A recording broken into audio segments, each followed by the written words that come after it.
Matapos mawala ang lahat ng kanyang pamilya, gusto lang ng batang ito na maging isang regular na estudyante. Gayunpaman, napunta siya sa isang paaralang militar kung saan ginawa siyang demonyo sa pamamagitan ng paggawa ng mga eksperimento sa kanya. Nang maglaon, nalaman niyang immortal siya. Sa mundong ito ang iyong kapangyarihan ay tinutukoy ng bilang sa iyong katawan. Kung mas mataas ang numero, mas malakas ka at kung ang iyong numero ay umabot sa 0, mamamatay ka. Si Licht ay isang pangit na kasuklam-suklam na pathetic gunner na may ugali na gawin ang pinaka-predator sa lahat ng bagay. Isang araw, nasangkot siya sa gulo sa pamamagitan ng pagsilip sa damit na panloob ng mga babae. Halatang hindi nagustuhan ng dalaga at nauwi sa pambubugbog sa kanya, pinapatay ang bilyon-bilyong mga magiging inapo niya. Ngayon, natagpuan ni Licht ang kanyang sarili sa isang auditorium kasama ang taong ito, na ang ayos ay talagang mahirap. Para sa pagbubukas ng seremonya sa espesyal na paaralang militar, sinabihan sila ng kapitan na sundin ang mga utos anuman ang mangyari. Si Second Lieutenant Firnda, na isa ring instructor, ay pumasok upang pumalit.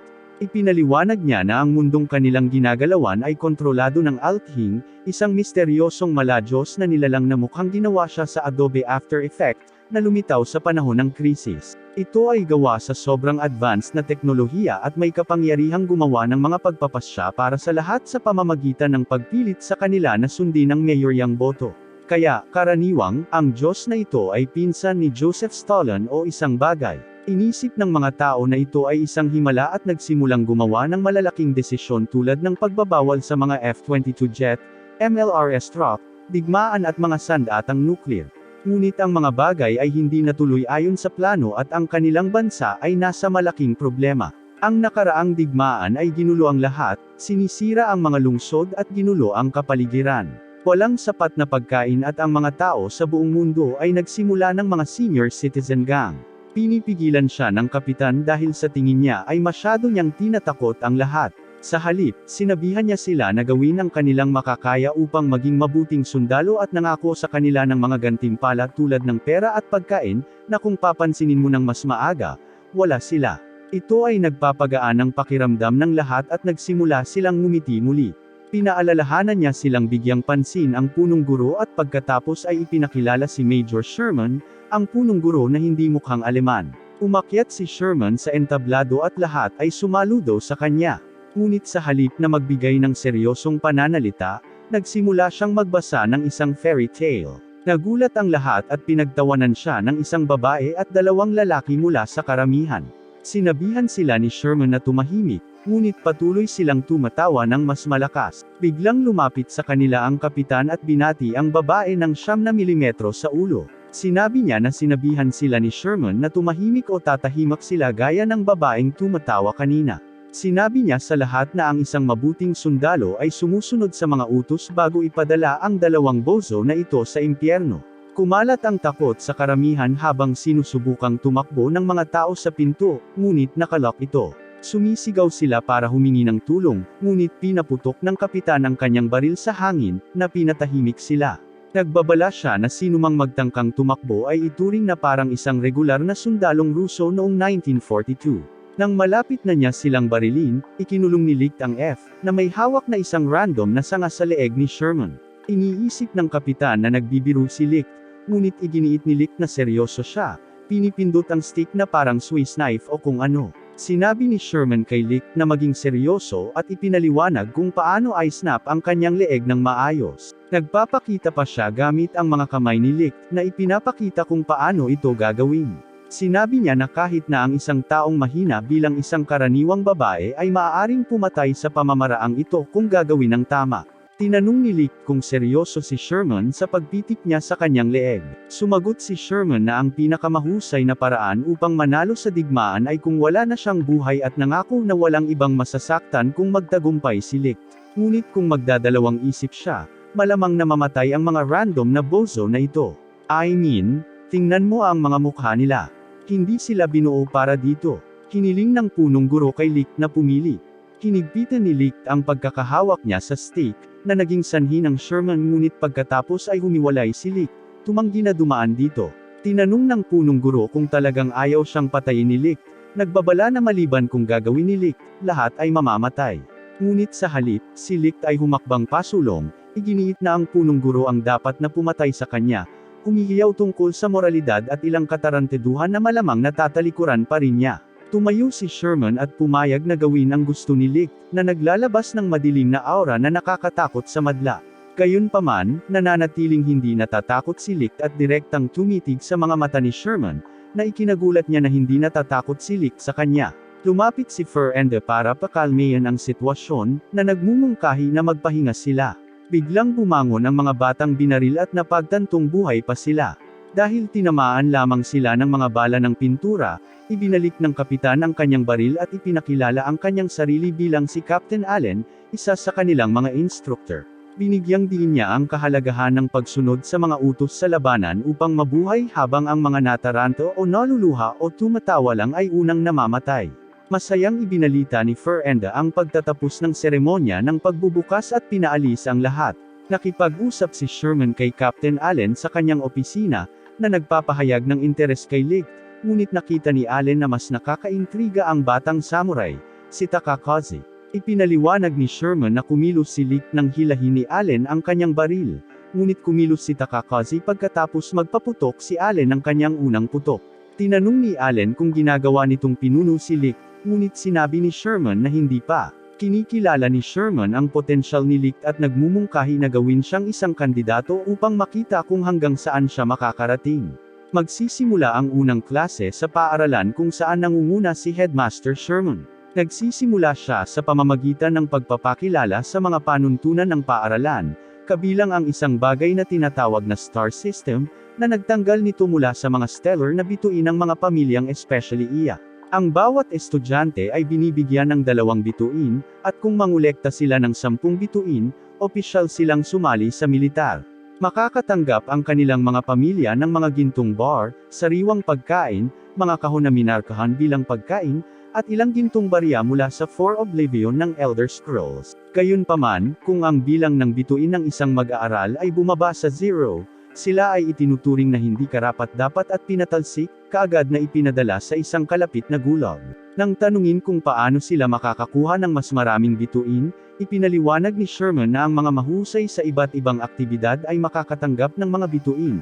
Ngunit kung gusto nilang mabilis na kumita ng mga bituin, kakailanganin nilang kunin ang mga ito mula sa isa't isa, gamit ang anumang paraan na kinakailangan.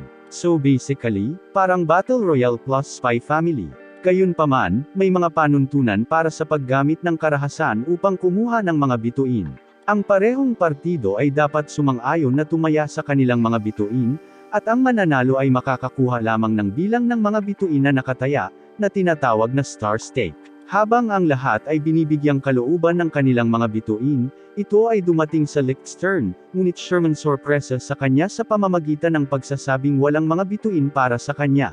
Nalilito si Licht, at ipinaliwanag ni Sherman na si Licht ay nasa isang espesyal na kurso kung saan dapat siyang kumuha ng mga bituin mula sa isa pang estudyante sa loob ng 3 araw kung gusto niyang manatiling naka-enroll. Sa pagtatapos ng klase, nag-aalala ang mga kaibigan ni Licht tungkol sa kanya, ngunit tiniyak niya sa kanila na hindi niya iniisip ang pagnanakaw ng mga bituin. Nandyan lang siya para ilabas si Takakazi sa school. Ibinunyag ni Takakazi na pinadala ng kanyang lola si Licht, at pumayag si Licht, at sinabing hindi niya matatanggihan ang kanyang hiling mula nang kunin siya nito. Iminungkahi niya na sabay silang umuwi, ngunit tumanggi si Takakazi, na nagsasabi na hindi siya magiging isang mamamatay tao tulad ni Licht at ng kanyang takot ang lola, at hinding-hindi maintindihan ni Licht kung bakit gusto niyang maging sundalo. Samantala, tinanong ni Alan si Sherman kung bakit niya inilagay si Licht sa isang espesyal na kurso, at ipinaliwanag ni Sherman na gusto niyang subukan kung paano haharapin ni Licht ang sitwasyon at makita kung matutugunan niya ang kanilang mga inaasahan. Sa ikatlong araw, si Licht ay hindi pa rin nakakuha ng anumang mga bituin, na nagdulot ng pag-aalala sa kanyang mga kaklase. Biglang sumabog ang isa sa kanila na may nakaaalarmang balita. Nagmamadali silang lahat sa locker room upang makitang nawasak ang kanilang mga locker at nawawala ang kanilang mga bituin, na iniingatan nilang ligtas upang maiwasan ang pagnanakaw. Mabilis na sinisi ni Ike na si Licht dahil isa siyang napakalaking gunner at maaaring magnanakaw din siya, ngunit iginiit ng ilang estudyante na hindi niya nakawin ang kanilang mga bituin.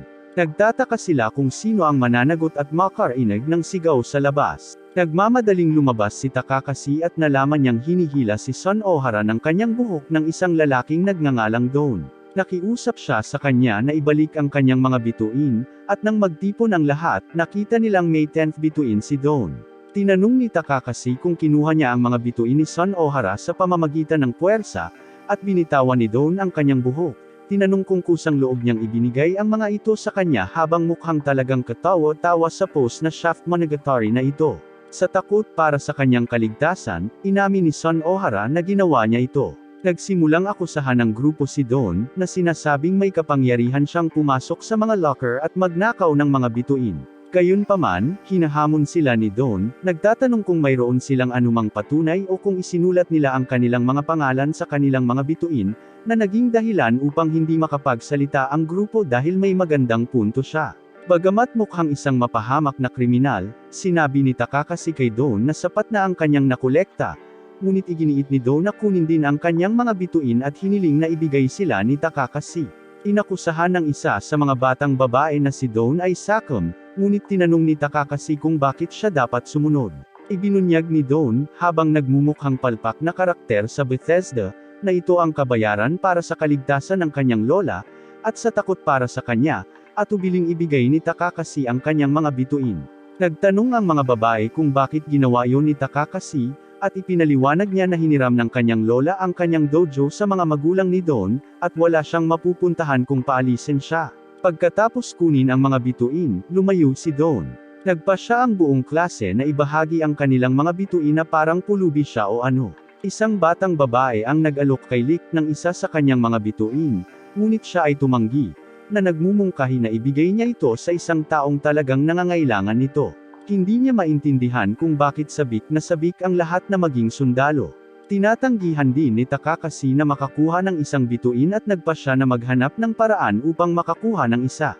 Pagsapit ng 5, hindi pa rin nakakakuha ng bituin si Takakashi, na labis siyang ikinadismaya. Sinubukan ni Lick na aliwin siya, at sinabing ayos lang dahil hindi niya gustong maging sundalo si Takakashi. Gayunpaman, inihayag ni Takakashi na ang kanyang lola ay naghihirap na.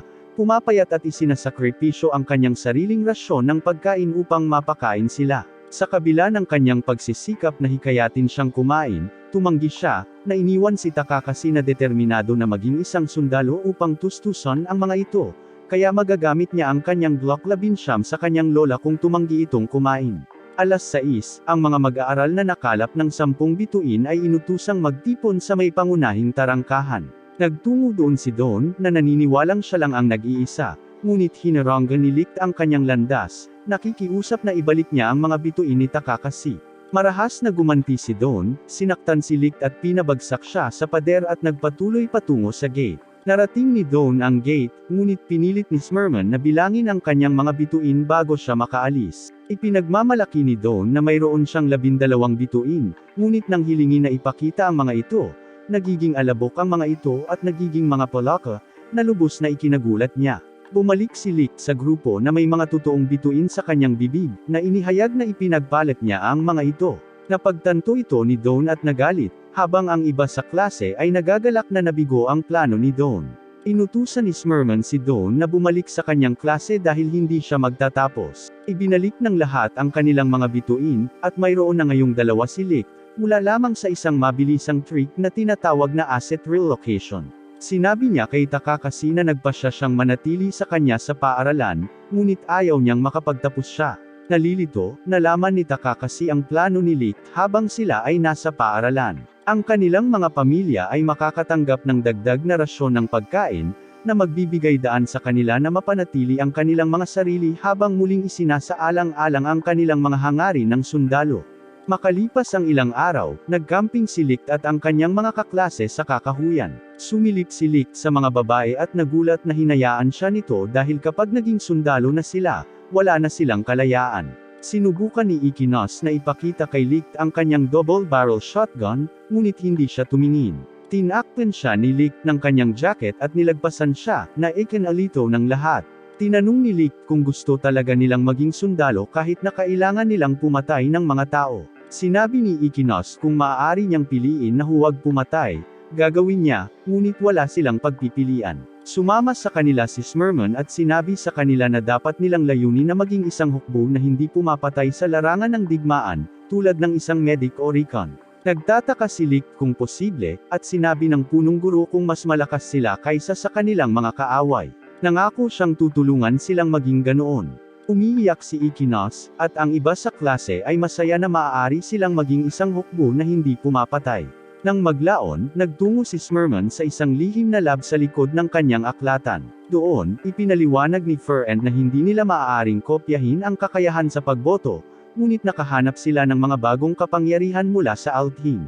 Tinanong ni Smurman si Allen tungkol sa digmaan. Sinabi ni Allen na hindi ito maiiwasan, at lahat ng mga bansa ay naghahanda para dito. Idinagdag ni David na dapat ay ipinagbawal ng Althing ang mga digmaan magpakailanman sa halip na ipagbawal lamang ang mga no. Tinanong ni Smurman si David kung alam niya kung nasaan ang mga nakakaalam tungkol sa Althing. Sinabi ni David na natagpuan niya silang lahat at nagtanong kung gusto ni Smurman na ilabas niya ang mga ito pagdating ng panahon. Sumasang-ayon si Smurman. Ipinaalala ni David sa kanya na itinaya niya ang kanyang buhay at dapat tuparin ni Smurman ang kanyang pangako.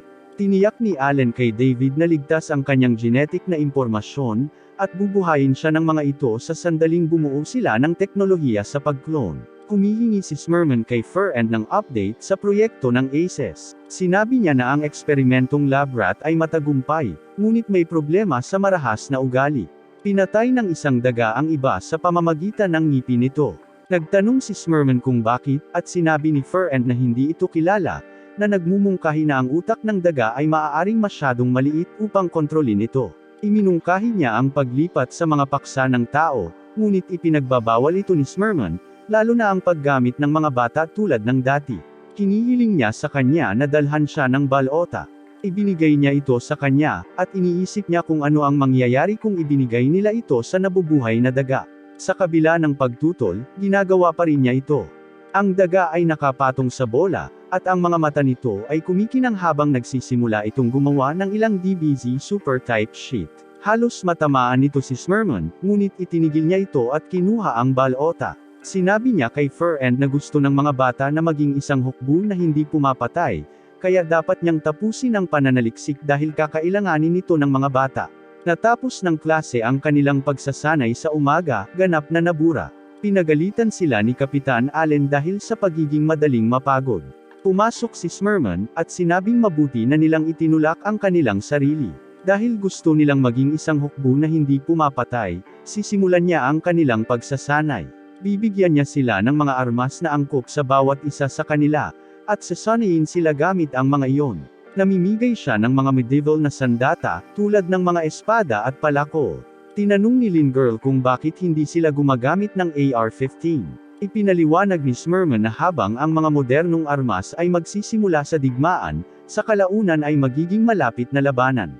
Kung mas malakas sila sa hand-to-hand fight, maaari silang manalo. Pagkatapos ay bumalik si Smurman sa lab upang makita si Ferend, na ipinahayag ang kanyang mga kagustuhan na hindi nila kailangang pumunta sa digmaan. Hindi tulad ng mga nakaraang digmaan para sa mga mapagkukunan, ang isang ito ay naglalayong kontrolin ang labis na populasyon, na nakikita ni Smurman bilang isang paraan upang maalis ang mga mapag-aksaya na tao. Iginiit niya na dapat nilang protektahan ang mga bata mula sa naturang digmaan. Binanggit ni Ferend ang Project ACE at nagmumungkahi ng paglipat sa mga pagsubok ng tao, ngunit pinalamig ni Smurman ang silid bilang isang babala. Hindi niya hahayaang mag-eksperimento sa kanyang mga anak. Sumang-ayon si Ferend, ngunit ang kanyang ekspresyon ay nagpapahiwatig na maaaring mayroon siyang iba pang mga plano, na okay lang dahil mainit siya. Nakakatakot na balita ang sumalubong sa kanila nang makatanggap sila ng balita na si David ay pinatay. Ipinaalam ni Smurman kay Allen na ang pinakanakababahalang bahagi ay ang huling mensahe ni David, na tila misteryoso.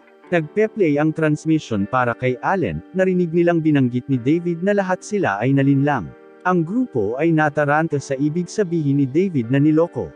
Iminumungkahi ni Ferend na maaari itong mga hulugan na ang kanilang mga nakaplanong detalye ay nalik, kaya inirerekomenda niya ang paglipat ng focus sa Project ACE. Pinagalitan nito si Smurman, na inakusahan siyang gustong gamitin ang mga bata para sa mga eksperimento na maaaring makapinsala sa kanila.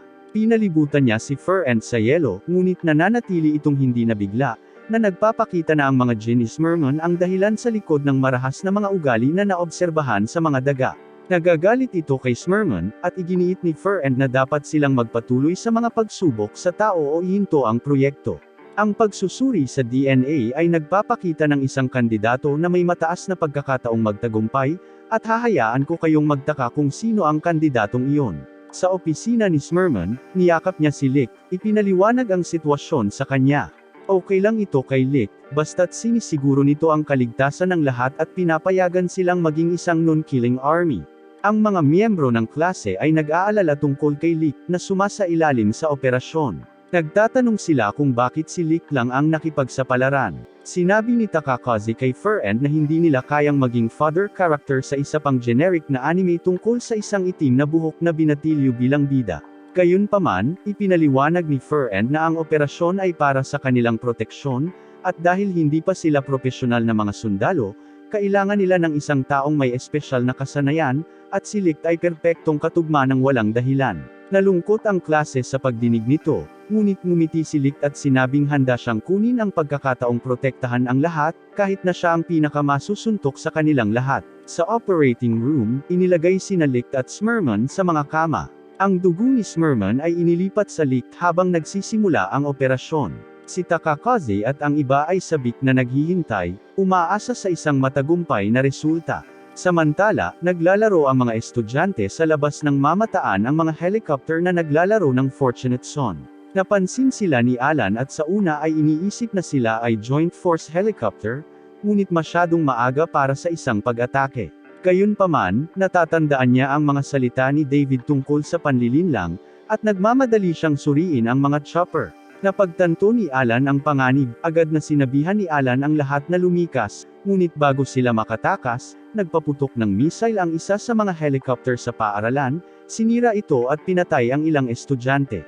Pagkatapos ay pumasok ang mga sundalo sa paaralan, hinahanap ang pangunahing katawan. Ang ilan sa mga batang babae ay nakaligtas sa epekto, ngunit ang kaaway na sarhento ay nag-utos sa kanyang mga tauhan, tandaan, walang mga mag-aaral, at lahat ay kumukuha ng isang Makarov Airport maniobra. Habang nangyayari ang kaguluhan, ang operasyon ay nagpapatuloy ng maayos. Inihanda ni Alan ang kanyang baril para harapin ang mga sundalo. Si Son Ohara, sa kabila ng paghawak ng baril, ay muntik ng mabaril, ngunit iniligtas siya ni Don sa pamamagitan ng pagpapatamba sa sundalo. Sa sobrang takot ni Son Ohara ay tinawag niya si Lick na iligtas siya. Nang makitang naninigas siya sa takot, binuhat siya ni Don at kinuha ang baril. Pinaputukan ng paparating na mga sundalo na may hawak na mga bola ng stress ni Son Ohara. Nang malapit ng tapusin ng mga sundalo ang Akanos at ang iba pang mga babae, isang chokbag ang itinapon, na lumilikha ng smoke screen. Ginagamit ng jail at Taki case ang pagkakataong ito para tumalon ng mga sundalo at iligtas ang mga babae. Ang mga nakaligtas ay nagtatago sa isang silid-aralan. Nalilito kung bakit nagsimula ang digmaan nang sinabi ni Althing na walang digmaan hanggang sa susunod na Marso, hindi sila masagot ni Alan. Bigla siyang nakatanggap ng komunikasyon mula kay Fur-End, na nagpaalam sa kanya na nagkaroon ng pag-aalsa. Ipinaliwanag niya na mayroong 7 balota na maaaring bumoto sa Althing, habang ang ibang mga bansa sa mundo ay mayroong kabuuang 4, higit sa kalahati. Sa madaling salita, niloko sila ng ibang bahagi ng mundo at binago ang pagbabawal sa Setyembre nang hindi nila nalalaman. Habang si Fur-End ay nasa sabik sa paghahayag na ito, nagtanong si Alan kung nag-e-enjoy ba siya, ngunit itinanggi niya ito. Ipinapaalam niya sa kanila na may problema. Ang power supply ay naputol, at kung hindi ito maibabalik, si Lick ay mamamatay dahil ang genetic injection ay hindi maaaring ihinto ng mano-mano. Sobra na sa kapasidad si Lick, at sa lalong madaling panahon tatanggihan ng kanyang katawan ang pamamaraan, na humahantong sa pag-aresto sa puso. Kailangan ng isang tao na simulan ang backup na kapangyarihan ng paaralan upang iligtas si Lick. Nalaman ni Alan na kontrolado ng mga sundalo ang paaralan, kaya kailangan nilang pigilan ang mga ito habang pinapanumbalak din ang kapangyarihan. Alam ang panganib, humingi si Alan ng mga voluntaryo, ibig sabihin ang mga bozo na ito ay mamamatay. Sumang-ayon ang buong klase na pumunta para iligtas si Lick. Lahat sila ay sumisingil ng buong tapang sa halip na gumawa ng ilang Metal Gear Solid. Ibinaba ni Alan ang isang sundalo gamit ang kanyang baril, habang tinatapos ni Takakazi ang Stormtrooper bomb na ito. Lumabas sila, ngunit mas maraming sundalo ang nagsimulang magpaputok sa kanila na parang Call of Fortnite sila. Mabilis silang binaril ni Alan, pagkatapos ay ipinahayag na mauuna na siya. Nakarating sila sa lugar ng kuryente, at pinababa ni Alan ang dalawang sundalo para makasulong sila. Biglang, ang isang lalaki na may RPG ay nagkaroon ng sapat at nagpaputok sa gusali, na nasugatan si Alan, ngunit ipinahayag niya ang kanyang kaligayahan na hindi niya kailangang panoorin ang mga bata na mamatay. Hinarap ng kaaway na Sargento sina Hina at Akonos, nagbabantang sasaktan sila kapag hindi nila ibunyag ang lokasyon ng pangunahing katawan. Sa kabila ng pagbabanta, nanatiling tahimik si Hina, nakatayo sa kanyang kinatatayuan. Naghahanda ang sarhento na barilin siya dahil hindi siya magsasalita. Bagamat sa kaibuturan niya ay umaasa siyang sasagipin sila ni Licht, ang mga magagaan na bola ay nagsimulang tumaas mula sa lupa ng paaralan. Samantala, si Licht ay nasa bingit ng kamatayan habang ang monitor ng puso ay nagbabasa ng 0. Gayunpaman, ang kapangyarihan ay naibalik. Nagsisimulang mag-beep muli ang monitor. Nagising si Licht, napansin ang kanyang puting buhok, at narito si Smurman na nagtatanong kung ano ang kanyang nararamdaman. Hiniling niya kay Fernanda na magdala ng isang bagay, ngunit pinayuhan siya nito na magpahinga dahil ang operasyon ay naglagay ng maraming strain sa kanya. Gayunpaman, iginiit ni Smurman na ibigay mismo kay Licht ang item, na hinihimok si Fernanda na magmadali dahil nasa panganib ang mga bata. Pinindot niya ang ilang mga pindutan, na nagpapakita ng isang espada. Ipinaliwanag ni Smurman na ito ay gumaganap bilang isang balota at pinalalakas ang kapangyarihan ni Licht, ngunit hindi ito gagana hanggat hindi ito inukit ni Licht kasama ang kanyang bilang, isang panunumpa na kanyang tatahakin. Simple lang ang proseso. Dapat mag-isip si Licht ng isang panunumpa, sabi ng Authenticate Count. Ipapahayag nito ang bagay na dapat ingatan, tulad ng isang straight kill counter, at makikilala siya ng espada bilang Panginoon nito. Sa labas ng school, may dumadagundong, pero biglang huminto. Nagtataka ang mga sundalo kung ano ang nangyayari nang may dumaan na pulang flash sa likuran nila. Bumagsak sa isang pader, ito ay Licht. Inutusan ng sarhento ang mga sundalo na patayin si Licht, ngunit huminto ang kanilang mga bala nang makarating sila sa kanya. Naaalala ang mga salita ni Smurman tungkol sa pagtanggap ng ganap na lakas, na pagtanto ni Licht na siya ay parehong Neo at ang Silver Surfer na pinagsama. Nag-freeze ang lahat sa paligid niya, at pinayuhan siya ni Smurman na maglakad ng dahan-dahan hanggang sa masanay siya. Walang kahirap-hirap na pinaalis ni Licht ang mga bala, pagkatapos ay napansin niya ang kalagayan ng kanyang kaibigan, na ikinagalit niya. Sinimulan niyang salakayin ang mga chopper ng kaaway, na umiikot pa rin sa ilang kadahilanan. Ang mga sundalo ay naubusan ng mga bala, at ang sarhento, na bigo, ay nagtanong kung bakit hindi sila papatayin ni Licht. Binunot ang kanyang punyal, hinarap niya si Licht na humaharap, na sinasabing sila ang suntok at sipa na hukbong mangangalakal. Nadaig ni Licht ang sarhento, pinatumba siya gamit ang hilt ng kanyang espada, na sinisiguro ang tagumpay. Nagpa siya si Licht na puksain ang digmaan at pagpatay. Alam niyang hindi ito magiging madali, ngunit magkasama nilang malalampasan ang mga paghihirap. Nangunguna si Akonos dahil biglang nai-inlove ang mga babae sa baliw na series ni Licht, pati na rin ang mga lalaki. Nagtatawanan silang lahat nang lumitaw ang sarhento at ang kanyang mga tauhan, tumatawa sa kanilang mga mithiin. Ibinunyag nila ang kanilang mga katawan na nakatali ng mga pampasabog, na nagbabalak na pasabugon silang lahat. Ngunit bago isiksik ng sarhento ang detonator, nilampasan siya ni Licht, inagaw ito at binasag. Iginiit na ang mundo ay malupit, at ang ibig sabihin ng kaligtasan ay maaaring mamatay sila, o mamatay si Licht at ang kanyang mga kaibigan. Sinimulan niya ang countdown, na nagsasabing ang pagpatay ay kung paano nila pinoprotektahan ang kanilang mga pamilya. Nakiusap si Licht sa kanya na huminto, ngunit ang sarhento ay nagtalo na ang gayong kamatayan ay marangal at kapaki-pakinabang para sa kanilang mga pamilya. Sa pag-abot ng countdown sa 5, naalala ni Licht ang kanilang pangako na hindi magiging isang hukbo na pumapatay. Halos maabot ang isa, sinigawan ni Takakazi si Licht na tumayo habang siya ay umaakyat patungo sa sarhento, handang tapusin sila. Ngunit mabilis na natambo ni Licht ang espada mula sa mga kamay ni Takakazi at pinugutan ng ulo ang sarhento at ang kanyang mga tauhan sa isang indayog, na ikinagulat ng kanyang mga kaibigan sa kanyang alt. Bago mamatay, inamin ng sarhento na nilalaro niya si Licht na parang fiddle, dahil ang Nook ay kasinungalingan din, ngunit pinuri si Licht sa kanyang katapangan. Pinayuhan siya na gawin ang kanyang makakaya upang mabuhay sa digmaan. Ang kanyang mga kaibigan ay nag-aalala tungkol sa kanya, ngunit siya ay kumikilos tulad ng kanyang karaniwang hanggal na sarili, na nagsasabi na ito ay malubha na siya ay nagkaroon ng dugo sa buong kanya at tumakbo palabas upang hugasan ito. Nagsimulang sumuka si Licht, hindi makapaniwalang nakapatay siya ng mga tao.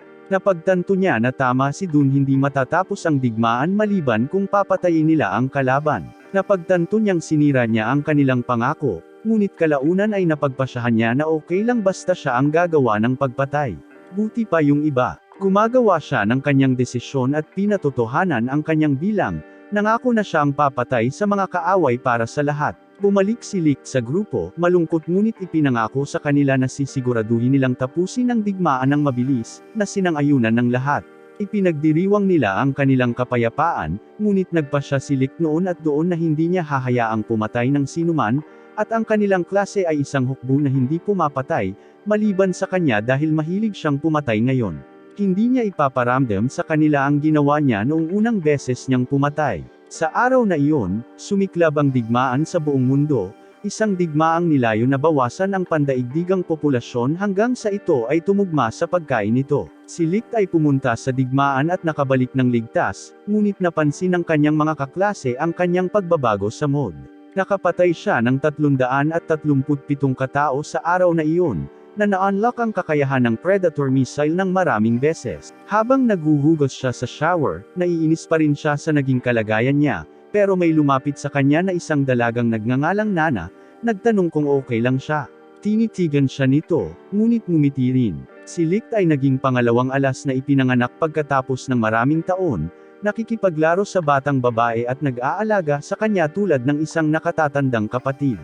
Gayunpaman, nagsimula siyang magbago ng higit pa araw-araw dahil sa labis na pagkakalantad sa mga Genies Merman. Nagsimula siyang magkaroon ng mga hindi gumaling na peklat sa buong katawan at isipan niya, kasama ang mga killer impulses ni Merman na kumukuha ng higit na kontrol habang siya ay pumatay. Sa oras na nakapatay siya ng 10,000 katao, nawalan na siya ng kakayahang mag-gon. Kahit na sinubukan siya ng mga batang babae na pasayahin siya, nawala ang kanyang race, na nag-utos sa kanila na huwag pumatay ng sinuman at lumayo. Napagtanto ng mga babae na wala na si Licht sa kanyang sarili, na nagpalungkot sa kanila. Iginiit ni Aiknos na hindi sila susuko sa pagbabalik ng kanilang masasayang Licht. Si Fernanda ay nakapasok sa kanyang ulo, na nakumbinsi siya na kung hindi siya papatay, ang iba ay kailangang magsimulang pumatay. Mula noon, dinampot niya ang maskara na lagi niyang isinusuot at hindi na hinubad sa harap ng iba. Nagmarcha ang klase sa opisina ni Merman, kasama si Take Case na nangunguna. Ipinahayag niya na hindi nila maaaring hayaan si Licht na gawin ang lahat ng pagpatay ng mag-isa dahil sila ay isang koponan at gusto nila ng isang killstreak na kakayahan upang tinanong ni Merman kung talagang gusto nilang sumailalim sa mga operasyon na dinaranas ni Licht, na kinumpirma nilang lahat, hindi gustong maging malayo si Licht. Sumang-ayon si Merman, na sinasalungat ni Alan. Iminumungkahi ni Merman na mauna sa schedule dahil ang plano ay upang gumana sa lahat ng mga ito. 4 na karagdagang katugmang paksa ang natagpuan at ginawang aces: Take Case, Don, Son O'Hara, at Captain Alan. Umaasa silang mapipigil nito si Licht sa lahat ng pagpatay.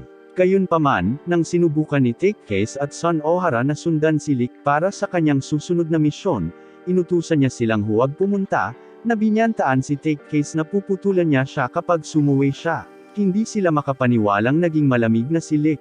Walang kamalay-malay na nasasaktan si Licht sa larangan ng digmaan, ngunit hindi mo siya seryosohin dahil sa kalokohang maskarang iyon na pinili niya. Sinabi ni Fernanda kina Alan at Merman na oras na para gawin ang opens iba at tunguhin ang iba pang mga balota. Nagbabala siya na mapapawi sila kung patuloy silang magiging defensive. Sinasalungat ito ni Alan, ngunit handa si Merman na simulan ang pangalawang plano na pinangalanang ALSHA. Ipinaliwanag ni Fernanda na maaari silang makakuha ng hindi maarok na kapangyarihan sa pamamagitan ng pagkuha ng lahat ng 7 orihinal na balota at paggamit ng nagkakaisang boto. Gamit ang kapangyarihang ito, maaari silang lumikha ng kanilang utopia, ALSHA, bago maging huli ang lahat. Sumasang-ayon si Merman, na nagsasabi na walang pag-asa para iligtas ang mundo, ngunit maaari nilang iligtas ang mga bata. Kinikilala niya na hindi siya patatawarin ni Licht para dito, ngunit handa siyang tanggapin ang lahat ng sisihin. Samantala, nagsimulang magmukmak si Licht, ibinato ang kanyang espada sa kanyang mga kaklase at sumisigaw na patayin ang mga kaaway. Sinubukan siyang pigilan ni Take-Case at Genji, ngunit napakalakas niya, tinataboy sila. Sinubukan ni Sun Ohara na kausapin siya, ngunit sinabihan siya ni Take-Case na tumalikod. Si Licht ay patuloy na nagngangalit, sa kalaunan ay pinutol ang braso ni Sun Ohara. Sa kabila nito, sinusunod pa rin ng mga miyembro ng klase ang kanyang mga utos at lumayo sa labanan, nalulungkot sa pagkaunawa na ang tanging natitirang koneksyon ni Licht sa kanila ay ang kanyang pagnanais na pigilan silang pumatay ng sinuman. Kung mawawala ang pagnanais na iyon, natatakot sila na baka hindi na siya bumalik sa kanila. Pagkalipas ng 2 taon, sa wakas ay natapos na ang digmaan, tuwang-tuwa si Nana. Nag-record siya ng isang video, na nagpapahayag ng kanyang kagalakan na hindi na niya kailangang gamitin ang kanyang mga kapangyarihan upang mahulaan ang mga posisyon ng kaaway. Ipinagtapat pa niya ang kanyang nararamdaman para kay Licht, binanggit ang isang spark na naramdaman niya noong una silang magkita. Plano niyang gawing love letter sa kanya ang video. Gayunpaman, 3 buwan nang natutulog si Licht mula nang matapos ang digmaan. Nagpasya siyang magsanay at maging mas pambabae para sa kanya hanggang sa magising siya, na hindi napapansin ang mga pangyayari noong araw na natapos ang digmaan. Sa lumalabas, nakolekta ni Smurman at ng iba pa ang lahat ng 7 orihinal na Dragon Ball o isang bagay at nagpasa ng isang resolusyon sa pamamagitan ng nagkakaisang boto upang iwanan ang mundo at lumikha ng kanilang utopia, si Olsha. Gamit ang hindi maarok na kapangyarihan ng Althin, lumikha sila ng isang kontinente sa ibabaw ng lupa. Pagkatapos, sa isa pang nagkakaisang boto, dinambong nila ang lahat ng mga mapagkukunan mula sa ibaba upang maiwasan ang mga pag-atake mula sa lupa. Ang populasyon ng Olsha ay nilikha mula sa mga embryo ng mga tao mula sa iba't ibang bansa at lahi. Gayunpaman, ang bagong populasyon ay pinananatiling hindi alam ang dating sibilisasyon at ang tunay na kalikasan ng Althin. Ang Olsha ay pinamamahalaan ng ganap na kapangyarihan na may bilang na ipinapatupad sa populasyon. Umunlad si Olsha habang ang Abyss, ang mundong naiwan, ay nakipaglaban sa limitadong mga mapagkukunang inalis ng Althin. Tinutulan ito ni Takakazi kaya kinuha niya ang isa sa mga balota, na nagpahayag na si Claus ay laban dito at handang maghimagsik. Tinakbuhan niya ito, ngunit pinigilan ni Fernanda si Alan sa paghabol sa kanya, iginiit na dapat itong hawakan ni Licht. Sa kanilang huling paghaharap, napatay ni Licht si Takakazi, na ikinagulat ni Claus Nang bumagsak si Takakazi sa lupa, naalala niya ang mga sandali ng kanyang kabataan kasama si Licht. Sa wakas ay natanggal ang maskara ni Licht habang umiiyak, napagtanto ang kanyang ginawa. Inalo siya ni Fernanda, ngunit inabot ni Aiknos para bigyan siya ng pagkakataong makabalik. Gayunpaman, sinisi ni Licht ang kanyang sarili at hindi na bumalik. Simula nung araw na yon, tumigil na sa pagtibok ang puso niya. 20 taon pagkatapos ng Waste War, sa wakas ay nagising si Licht.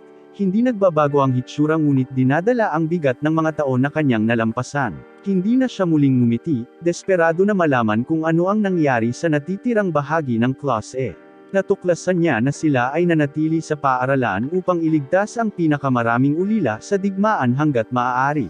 Sa kabila ng kanilang pagsisikap, kulang ang pagkain dahil sa tigang na lupain, at anuman ang kanilang nagagawa ay madalas na kinukuha ni Alcia.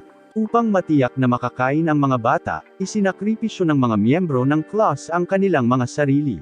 Noong araw na iyon, nagtagumpay sina Licht at Nana na makatakas sa militar, ngunit makalipas ang 50 taon, tumanggi siyang tanggalin ang kanyang maskara. Ang kanyang pagtanggi ay nagpatuloy sa loob ng 100 taon, na nag-iwan kay Nana na umaasa na isang araw ay babalik siya sa kanyang dating sarili at tanggalin ang maskara. Nangako siyang hilingin sa kanya na pakasalan siya pagdating ng araw na iyon, kahit na matanda na siya noon. Naghintay siya ng 200 taon para sa kanya. Gayunpaman, pagkatapos ng 300 taon, hindi pa rin natanggal ni Licht ang kanyang maskara. Dahil sa panghihinayang, naging maunlad si Alcia sa pamamagitan ng pagnanakaw sa mga naiwan sa kalaliman. Si Licht, pagkatapos ng 3 siglo ng pagmumuni-muni, ay nagpasya na ibagsak si Alcia. Pinlano niyang labanan ang buong organisasyon ng militar ng mag-isa, na hinimok ng kanyang pakiramdam ng responsibilidad at pagsisisi. Samantala, ang isang batang babae na tinatawag na Hina ay nanunood na nanlalaki ang mga mata habang hinihila ang kanyang ina sa isang madilim na butas. Ngunit bago mawala, inabutan siya ng kanyang ina ng isang espesyal na balota at sinabihan siyang hanapin ang maalamat na alas. Anuman ang mangyari, sa mabigat na puso, inilibing ni Hina ang kanyang ina at sinimulan ang kanyang paglalakbay, na nakaramdam ng kalungkutan mula noong siya ay bata pa at iniisip na maaari siyang palaging mag-isa. Pagkatapos ng mahabang paglalakbay, dumating si Hina sa isang abalang bayan at nagpas siyang magpahinga doon. Nakilala niya ang ilang mga batang babae na namangha sa paglalakbay niya ng napakalayo. Nang banggitin ni Hina na naghahanap siya ng isang taong mahalaga, ang maalamat na alas, nagulat ang mga babae dahil akala nila ito ay isang fairy tale lamang. Biglang, isang kakaibang manika ang lumipad patungo sa kanila sa tubig at lumabas si Lick, na tinakot ang mga babae maliban kay Hina, na nananatili. Mabilis na humingi sa kanya si Lick ng pera, ngunit siya ay masyadong natakot at tumakbo palayo. Tandaan, si Lick ay isang 300 taong gulang na tagahanga ng Gunner Drake at hinahabol siya, nang hihingi pa rin ng pera at pagkain, ngunit sa kabutihang palad, siya ay natambos sa isang puno ni Nana, na ngayon ay isang babae. Binibigyan niya si Hina ng pagkain at pinoprotektahan siya mula kay Lick. Nagtataka, tinanong ni Nana si Hina ng kanyang pangalan at kung saan siya galing. Ipinaliwanag ni Hina na siya ay mula sa isang maliit na lugar sa malalim na kabundukan, siya lamang at ang kanyang ina. Ikinwento niya kay Nana kung paano biglang hinayla ang kanyang ina sa lupa isang araw. Sinabi ni Nana na ito ay ang abyss, ngunit hindi alam ni Hina kung ano yon. Pagkatapos ay itinuro ni Nana na ang lahat sa mundo ay may numero sa kanila at sila ay pinamumunuan ng mga numerong iyon. Ipinaliwanag niya kung paano kinakatawan ng kanyang numero 77 kung gaano karaming beses sinabi ng mga customer na masarap sa kanya. Napagtanto ni Hina na mayroon din siyang numero, 441 sa kanyang mga hita, ngunit si Lick, bilang isang pervert, ay sinubukang makita ang kanyang undies. Pinalipad siya ni Nana at pinagtatabuyan din siya ng iba pang mga babae sa kalye, dahil kilala siya sa pagiging pervert na sumilip sa ilalim ng undies ng mga babae. Patuloy na ipinapaliwanag ni Nana na napakahalaga na patuloy na itaas ang kanyang bilang, dahil kung bumaba ito sa 0, ipapadala siya sa abyss, at nangangahulugan iyon ng instant na kapahamakan. Napansin ni Nana ang malungkot na mukha ni Hina at humingi ng paumanhin sa pagsasalita tungkol sa mga nakakatakot na bagay, ngunit tiniyak ni Hina sa kanya na okay lang. Tapos, may idinagdag pa si Nana. Ang mga taong may mas mataas na bilang ay dapat sundin. Pagkatapos ay tinanong niya si Hina kung ano ang binibilang niya, at sinabi ni Hina na binibilang niya ang kanyang mga hakbang, na ikinagulat ni Nana dahil binibilang ang mga hakbang sa bawat 100 kilometro, ibig sabihin, mahigit 40,000 kilometro ang nilakad ni Hina. Ipinaliwanag ni Hina na naglalakbay siya sa nakalipas na 5 taon upang mahanap ang maalamat na alas, tulad ng gusto ng kanyang ina. Ang maalamat na alas na ito ay may puting bituin at nakagawa ng mga kamanghamanghang bagay. Tinanong ni Hina si Nana kung kilala niya ang alas na ito, ngunit ang sabi ni Nana ay isa lamang itong alamat. Gayunpaman, iginiit ni Hina na narinig niya na ang taong ito ay nasa bayan. Nilapitan si Hina ng militar, at sinasabi ng sarhento na siya ang hinahanap niya. Nang makita niya ang puting bituin sa mukha nito, tuwang-tuwa siya kaya napaluha siya, sinabing matagal na siyang naglalakbay para hanapin siya. Hiniling sa kanya ng sarhento na sundan siya para makapag-usap pa sila sa kanyang bahay. Sinubukan ni Nana na makialam, ngunit binalaan siya ng sarhento na ito ay negosyo ng militar. Umalis si Hina sa kanila, kumaway palom at nagpasalamat kay Nana at dinilaan ang kanilang kabaitan. Hinahanap ni Hina ang sarili sa problema habang sinusubukang ligawan siya ng sarhento. Mabilis niyang binago ang paksa sa pamamagitan ng pagpapakita sa kanya ng balota. Agad namang nagseryoso ang mga sundalo na ikinalito ni Hina. Tinanong ng sarhento kung siya ay may hawak ng balota, ngunit wala siyang ideya kung ano ang ibig sabihin nito.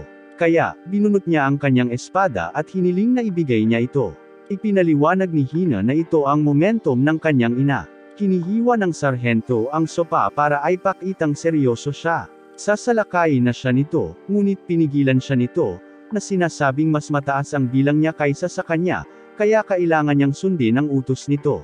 Tinanggap ng sarhento ngunit sinabi sa kanya na tayaan ang kanyang mga bituin, at dapat silang pumasok sa isang star stake, kung hindi, wala siyang obligasyon na sundin siya. Sumang-ayon si Hina, hindi alam ng maging opisyal na ito, Nagsimulang lumabas ang mga kamay mula sa lupa, at isinara ng sarhento ang distansya, sinuntok siya, ipinaliwanag na ang Star Stake ay isang opisyal na labanan kung saan sila tumaya sa kanilang bilang. Pagkatapos, itinapon niya siya sa labas ng bintana, sinusundan siya sa labas, na nagsasabing ang Star Stake ay isang pribilehiyong ibinibigay sa mga sundalo. Sinimulan niya itong sakalin, at pinakiusapan siya nito na huminto. Ang sabi niya ay nangangahulugang tinatanggap niya ang pagkatalo. Ang mga kamay mula sa lupa ay lumitaw at kinuha ang lahat ng kanyang mga bituin. Umalis pagkatapos ay idinagdag ito sa mga bituin ng sarhento. Hinihiling niya sa kanya na ibigay ang balota, o mas gusto niya ang isa pang Star Stake. Tinanong niya kung bakit niya ginagawa ang lahat ng ito kung ang alas ay dapat na maging isang bayani ng digmaan sa basura. Noon niya ibinunyag na peke ang puting bituin sa kanyang mukha, at idinagdag na ang alas na hinahanap niya ay malamang napatay na mula nang maganap ang digmaan 300 taon na ang nakakaraan. Tinawag niya itong mga tanga at ang kanyang ina dahil sa paniniwala sa naturang fairy tale. Sinabi niyang sinayang niya ang kanyang mga taon sa paghahanap ng isang tao na wala, na ikinalungkot ni Hina na niloko siya nito at mali ang kanyang ina. Patuloy niyang pinipilit siyang ibigay ang balota kapag lumipad si Lick para iligtas siya, na nagsasabing tataya siya para sa kanya. Ngunit natatawa siya, nang makitang may negatibong 999 si Lick, na tinatawag siyang pinakamababa sa pinakamababa at hindi siya matatalo ni Lick. Itinutok niya ang kanyang espada kay Lick. Pagkatapos ay pinalipad siya sa isang bangko. Tumakbo si Hina upang tingnan siya, ngunit itinulak siya ng sarhento sa isang tabi at nagsimulang laslasin si Lick, tinatawanan siya. Ngunit sinabihan siya ng kanyang mga tauhan na huminto, dahil bagamat negatibo ang bilang ni Lick, hindi pa siya naipadala sa bangin, at kinakansela ni Lick ang lahat ng kanyang pag-atake, na nagpatigil sa sarhento, na napagtatanto na totoo ito. Hiniling niya kay Lick na kilalanin ang kanyang sarili. Malapit na siyang putulin, ngunit iniwasan ito ni Lick at lumitaw sa likod ni Hina. Sinabi niya sa kanya na ihinto ang paghahanap ng mga alas, dahil hindi sila mga bayani kundi mga mamamatay tao, at dapat lamang siyang bumalik at mamuhay ng normal. Ang kanyang maskara ay nabasag mula sa laslas ng sarhento, inihayag ang kanyang mukha, at ang kanyang espada ay nagpapakita ng kanyang tunay na bilang ay 5,700, at ito ay may puting bituin. Kinailan niya ito palapit, at nagsimulang umiyak si Hina dahil ito ang maalamat na alas na hinahanap niya.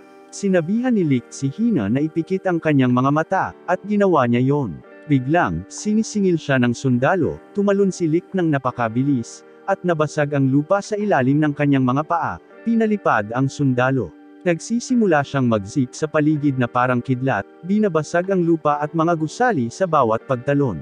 Ang sarhento ay hindi makasabay.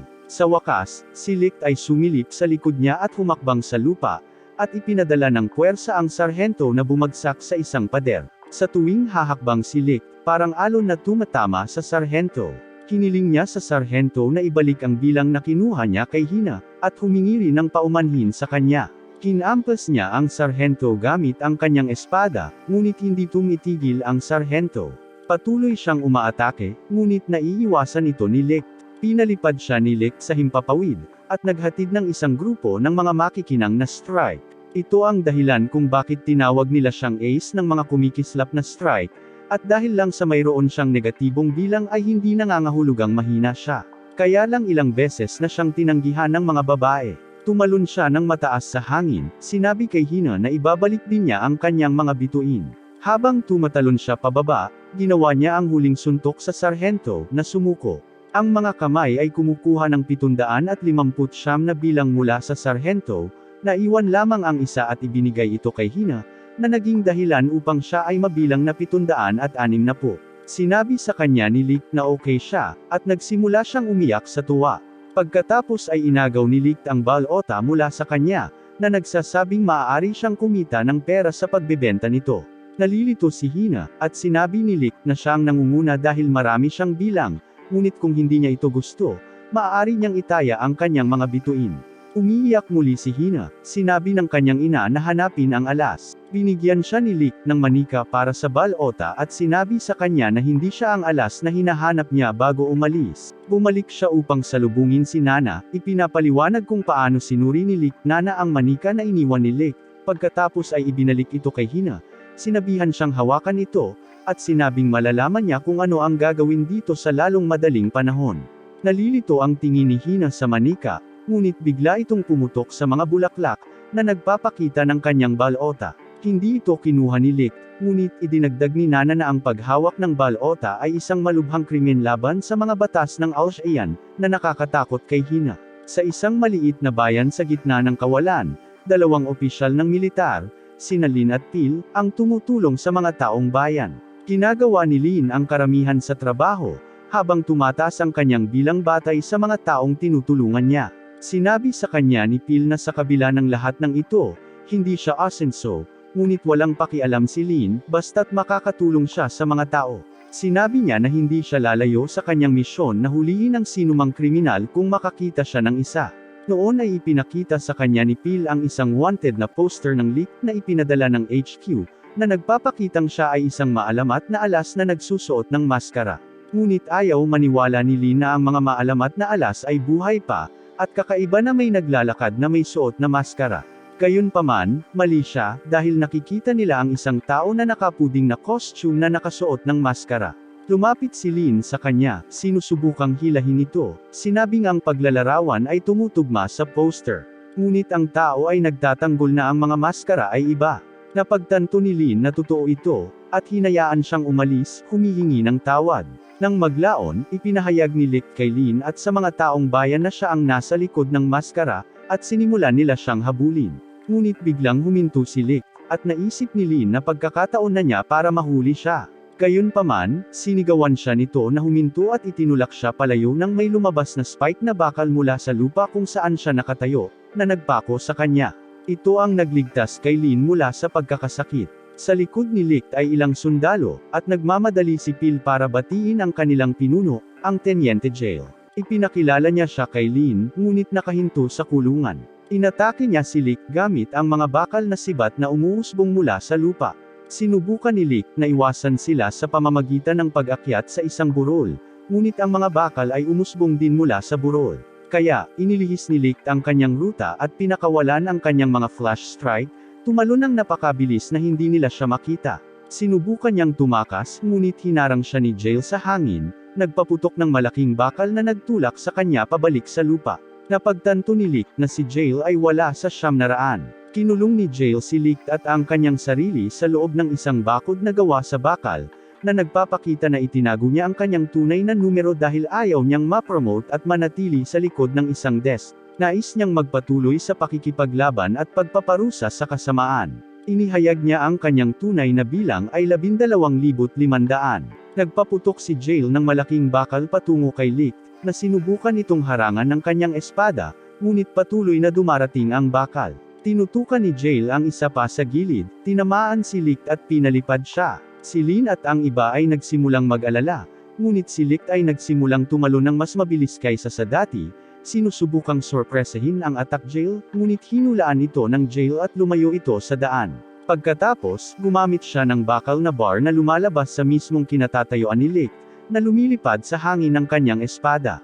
Ngayon ay suntukan na. Nagpapalitan sila ng suntok, ngunit walang tumama sa isa't isa. Hinawakan ni Jail ang braso ni Licht, pinitik siya, pagkatapos ay sinipa siya. Sa wakas ay nahulog ang espada ni Licht mula sa himpapawid, at sinalo ito ng Jail, ibinalik ito kay Licht, na sinasabing ang kanyang sikat na kumikislap na mga strike ay masyadong mabagal.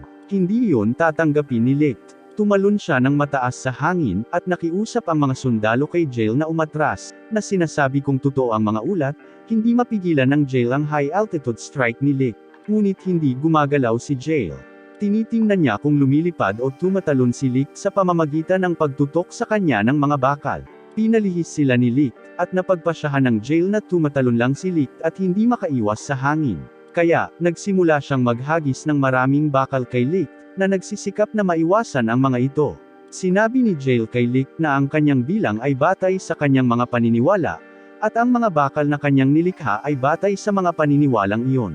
Iyon ang dahilan kung bakit maaari niyang pabagsakin ang sinumang kriminal, at kilala bilang Iron Will, si Licht, na hindi makaiwas sa rehas na bakal, ay diretsyong nahulog sa isang malaking bakal na baril, bumaril ang Jail mula sa lupa, itinumba siya at pinahintulutan si Jail na mahuli siya sa isang bakal na kulungan. Inalis niya ang bakal na bakod, pagkatapos ay tinanggap ni Licht ang pagkatalo. Pero hindi pa tapos si Jail. Gumagawa siya ng bakal na latigo para tamaan si Licht, ngunit sa kanilang pagtataka, tumalon si Lin sa harapan, hinaranggan ang pag-atake. Kinausap niya si Jail, humihingi sa kanya na huminahon, ngunit pinagalitan siya nito, na sinasabing ito ang dahilan kung bakit siya nasa ibaba pa rin dahil wala siyang determinasyon na maging isang opisyal ng militar. Sinabi niya sa kanya na ihinto ang pag-aaksaya ng oras sa mga walang kabuluhang gawain at tumuon sa kanyang mga tungkulin sa militar. Sinubukan ng mga taong bayan na ipagtanggol siya, ngunit sinabi niya sa kanila na huwag mag-alala. Sumang-ayon kay Jail at sinabing hihingi siya ng tawad, ngunit sinabi sa kanya ni Licht na huwag. Pinalaya niya ang kanyang sarili mula sa bakal, at ipinahayag na hindi niya pinutol ang bakal ng Jail, hindi dahil hindi niya magawa, ngunit dahil ayaw niyang masira ang bayan. Sinasabi ng kulungan na nangangahulugan ito na itinatago ni Licht ang kanyang tunay na kapangyarihan. Sinasaktan niya ang kanyang sarili ng mga bisig na bakal at inatake si Licht, na hamarang sa pag-atake gamit ang kanyang espada. Ang kanilang sagupaan ay naglalabas ng napakalaking enerhiya, na naging sanhi ng pagkabasag ng lupa, at nagsimulang mahulog si Lin sa gilid ng bangin. Agad na huminto si Jail sa pag-atake kay Licht at pinuntahan si Lin, ngunit mas mabilis si Licht, kaya sinundan niya ito. Binuksan ni Lin ang kanyang mga mata upang makitang hawak siya ni Licht, ngunit sinira niya ang sandali sa pagsasabing mabigat siya, na ikinagalit niya. Sinubukan niya itong suntukin, ngunit umiwas siya. Pagkatapos ay itinapon niya siya sa Jail, na tumatalon pa rin pababa. Kumakaway si Licht kay Jail, ngunit hindi siya pinababayaan ni Jail. Walang saysay na lumaban habang nahuhulog, kaya nagpa siya si Jail na bumalik sa pamamagitan ng paggawa ng mga bakal na hakbang mula sa bangin upang umakyat pabalik. Ibinaba niya si Lin, na sumigaw sa kanya para sa pagtawag sa kanya ng mabigat. Naalala niya ang sinabi ni Licht tungkol sa pagiging mapayapa ng bayan, dahil nandoon si Lin, kaya nagpa siya siyang tulungan ang kanyang proyekto. Nagtayo siya ng parke para sa mga bata gamit ang kanyang bakal, at sinabi sa kanya na mayroon siyang 3 araw upang punan ito ng plaster dahil ang kanyang bakal ay hindi tumatagal kapag siya ay malayo. Idinagdag din niya na sasama siya sa susunod na misyon, na nagpapasaya sa kanya. Naglalakad si Licht sa palengke kasama si Hina nang lapitan siya ni Lin, na pinagalitan siya sa paghahanap nito sa kanya. Nagpasalamat siya sa kanya sa pagligtas sa kanyang buhay, ngunit pagkatapos ay pinusesan siya upang arestuhin siya dahil siya ay isang kriminal. Natapos ang kanilang chat nang sumali si Jail para labanan si Licht. Tumilikha siya ng bakal mula sa lupa, tinatakot ang mga tao palayo, pagkatapos ay isinara ang kanyang sarili sa kanyang bakal, at nagsimula silang makipaglaban. Sinabihan niya si Licht na huwag magpigil at ihayag ang kanyang tunay na kapangyarihan. Umatras si Licht, at susuntukan na sana niya ito, ngunit pagkatapos ay tinawag ni Nana ang kanilang atensyon, sinabing ang kanilang awayan ay gamulo sa bayan. Inutusan niya silang linisin ito, at pareho nilang iniligpit ang kanilang mga sandata.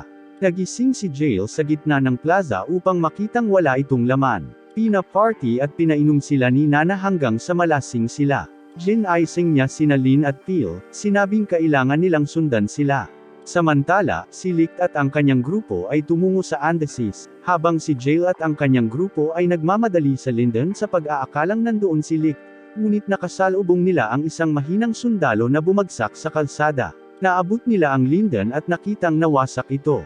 Tinawag ni Phil ang atensyon ni Jail sa lawa, at nakarating sila doon at nakita nila ang lawa na ngayon ay umiikot na madilim na kailaliman na hindi nila makita ang ilalim. Hindi sila sigurado tungkol sa bangin nang makita nila ang isang nasugatan na sundalo. Tinanong siya ni Jail kung ano ang nangyari, at sinabi ng sundalo na isang demonyo ang nagmula sa kailaliman. Sinabi niya na ito ay isang mapayapang araw, ngunit ang lupa ay nagsimulang dumagundong, at nang tumingin siya, nakita niyang ang lawa ay napalitan ng malaking black hole. Pagkatapos ay lumitaw ang demonyo, ngunit ang sundalo ay masyadong nabigla upang ipaliwanag kung ano ang hitsura nito. Pinilit siyang magsalita ng kulungan, at sinabi niyang dumating ang demonyo, at walang epekto ang kanilang mga busog at espada laban dito. Bago nila nalaman, lahat ng dako ay nawasak, at ang mga tao ay napatay sa pamamagitan ng apoy na ibinuga nito. Sinabi ni Jail na dapat itong may hawak ng balota na may kapangyarihan sa apoy, ngunit sumigaw ang sundalo na hindi ito tao kundi isang demonyo, at lumilipad ito. Pagkatapos ay tuluyang bumagsak ang mga sundalo dahil sa gulat. Dinadala nila ang sundalo para ipagamot sa kalapit na bayan, ngunit nalilito si Jail dahil walang paraan na makakalipad ang isang tauhan ng militar o may hawak ng balota. Ang paglipad at pag-aaral para lumipad ay ipinagbabawal pa nga.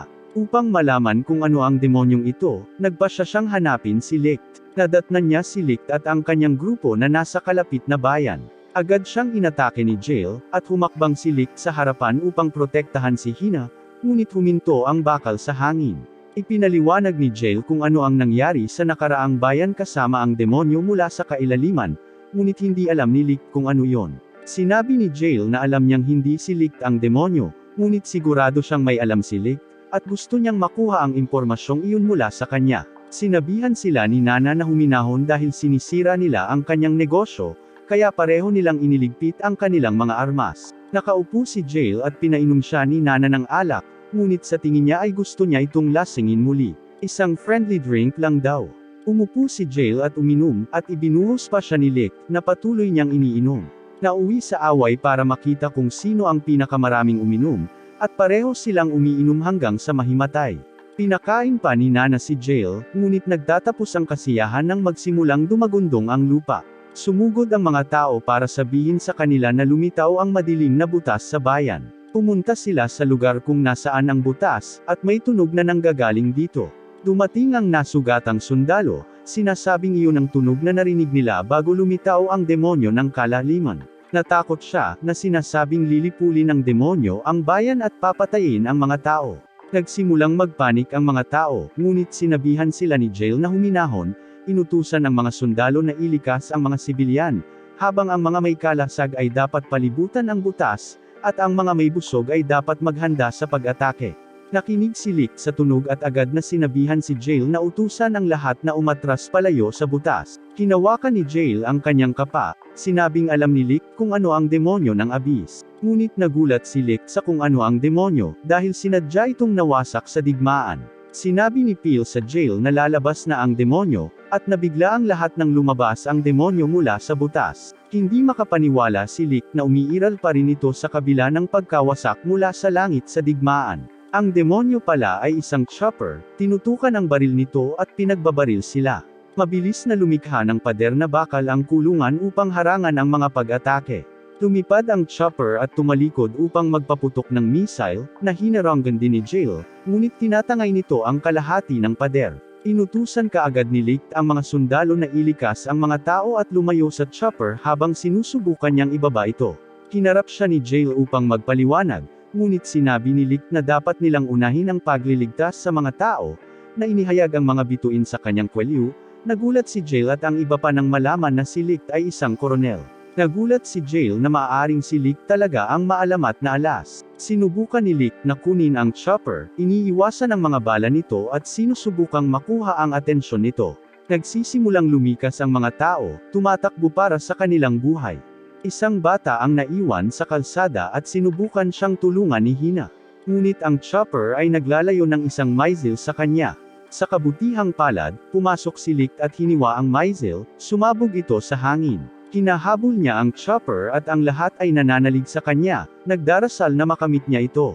Ngunit pagkatapos ay maraming itim na kamay ang nagsanib mula sa lupa, na tinatawag ng militar na Althing, na hinampas siya pababa sa isang gusali. Althing goes after the chopper, pero masyado itong mataas para maabot. Sinubukan ni Licht na sundan ito, ngunit pinigilan siya ni Althing. Patuloy na sinusubukan ni Licht at tinanong ni Hina kung bakit. Sinabi ni Phil na inaatake ni Althing ang anumang bagay na nasa kamay. Lumilitaw ang figure sa likod ni Licht, nakatutok ang baril sa kanyang ulo, tinawag siyang commander. Tumingon si Licht upang makita ang Son Ohara nito. Tinanong ni Jail kung sino siya, ngunit binaril siya ni Son Ohara sa dibdib at bumagsak sa lupa. Pumunta si Licht para tingnan siya. Tinanong ni Lin kung bakit niya ginawa ito, at ipinakilala ni Son Ohara ang kanyang sarili bilang isa sa mga maalamat na alas, ang Ace of Pursuit. Inanunsyo niya na nakalimutan nilang lahat ang kanilang nakita at hindi binanggit ito. Ngunit dahil iyon ay isang bagay na imposible, nagpapatuloy siya sa pagpapaputok sa mga tao, na pumatay sa parehong mga sibilyan at mga sundalo. Pinigilan siya ni Licht, ngunit niyakap niya ito mula sa likuran, sinasabing namimiss niya ito. Tumingon ito sa kanya, nakikiusap na tumigil na siya. Niyakap niya ito, sinabing sinunod niya ang kanyang utos na pumatay ng mga tao at patuloy na binaril ang mga tao. Sinabi niya na nagbago siya para sa kanya, at sinubukan ni Licht na palayain ang kanyang sarili mula sa kanyang pagkakahawak. Pinalaya niya siya, at tumalon siya pababa. Tumipad siya ng mas mataas, na nagsasabing tulad niya, papatayin niya ang mga tao ng mahinahon at mabilis, at dapat siyang purihin ni Licht sa huli. Nagsisimula siyang magpaulan ng bala sa mga tao. Pinuntahan siya ni Licht, ngunit binaril niya ito. Hinaharangan niya ang bala, ngunit sinusundan siya ng mga ito anuman. Sinabi niya sa kanya na huwag kalimutan na ang kanyang kapangyarihan ay ang kanyang mga putok ay sumusunod sa target kahit saan siya tumakbo o magtago. Ang mga bala sa likod ni Licht ay nagpalit ng trajectory sa kanyang harapan at tumama sa kanya, na naging sanhi ng kanyang pagbagsak sa lupa. Tumakbo si Hina sa kanya, ngunit na-hostage siya ng isa pang sundalo na nakatutok ng baril sa kanyang ulo. Higit pang mga sundalo ng Son Ohara ang naglagay ng iba sa gun hostage. Sinubukan ni Hill na iligtas si Lim, ngunit nasuntok siya, at lahat sila ay napasuko. Sinabi ni Son Ohara kay Licht na iligtas sila. Kailangan lang niyang bumalik sa dati, ngunit nakiusap si Licht sa kanya na huminto dahil ayaw niyang patayin siya. Sinabi niya na gusto niya itong patayin, ngunit hindi niya gagawin dahil siya ay si Rahito lamang, ang mabait na nakatatanda. Kaya't itinutok nila siya, at sa harap niya, tinutukan ng baril ng isa sa mga sundalo ang ulo ng isang bata. Sinabi niya sa kanya na maging alas ng flash ang strike, kung hindi ay mamamatay ang bata. At sigurado siyang madarama nito ang nag-aalab na pagnanais na pumatay sa kanya. Tiniyak ni Licht sa bata na ililigtas niya siya, ngunit nagsimulang umiyak ang bata para sa kanyang pera. Sinabihan siya ni Son Ohara na huwag gumawa ng mga pangakong hindi niya matutupad. Umalis siya at inutusan ang sundalo na patayin ang bata. May putok ng baril, ngunit lumingon si Son Ohara para makitang patay ang kalahati ng kanyang mga tauhan. Ang mga lalaki ay pinupunasan sa napakabilis. Pinulot ni Licht ang kanyang espada kahit na sinabihan siya ni Nana na huminto. Sinabihan siya nito na tumahimik. Sinabi niya sa kanilang lahat na lahat sila ay nagtataka kung sino siya. Isinuot niya ang kanyang maskara at sinabing siya ang Mandar Ambong, pinupunasan ang baril kay Hina. Sinabi niya na ang kanyang layunin ay kunin ang lahat mula kay Osho. Kaharap na niya ngayon si Son Ohara, na napakasaya na bumalik na siya sa dati niyang pagkatao, at maaari na niya itong patayin. Sinabi niya sa kanya na huwag kalimutan ang mga patakaran kapag nag-away ang dalawang ace. Sumasang-ayon siya, sinabing itataya niya ang lahat ng kanyang mga bituin, na tinatanggap din niya, at si Althing ay lumilitaw na mga ngasiwa nito. Ang mga bituin ay kumukuha. Nagsimula silang makipaglaban, iniiwasan ni Licht ang kanyang mga bala, at si Son Ohara ay nagpaputok. Nagulat ang iba, at sinabi ni Nana na ito ang labanan sa pagitan ng dalawang maalamat na alas, na nagtatapos lamang hanggang sa mamatay ang isa sa kanila. Sinabi ni Lin na magiging maayos si Licht, ngunit sinabi ni Hina na hindi siya sigurado dahil ang bilang ni Son Ohara ay 32,000, habang ang kay Licht ay 5,700. Pinalihis ni Licht ang mga bala, ngunit sa wakas ay tinamaan siya ng bala, na tumama sa kanya sa isang pader.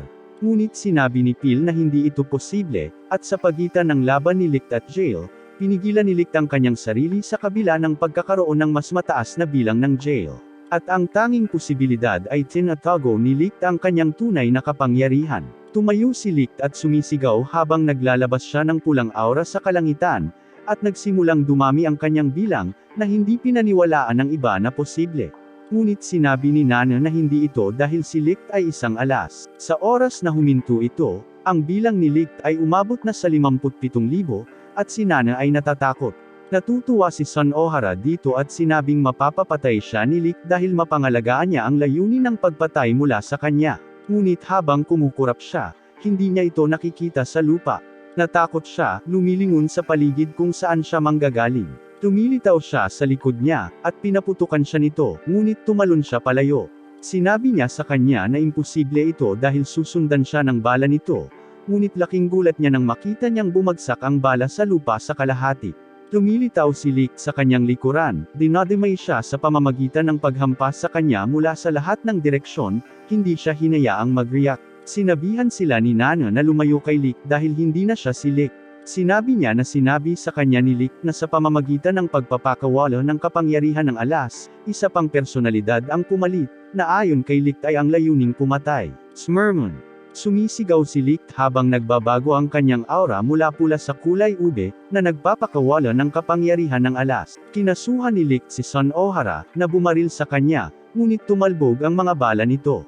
Binabalaan ni Nana ang lahat na si Lick ay naging isang halimaw na sasaktan ang sinuman sa malapit, kaibigan man o kalaban, hanggang sa siya ay bumagsak dahil sa pagod.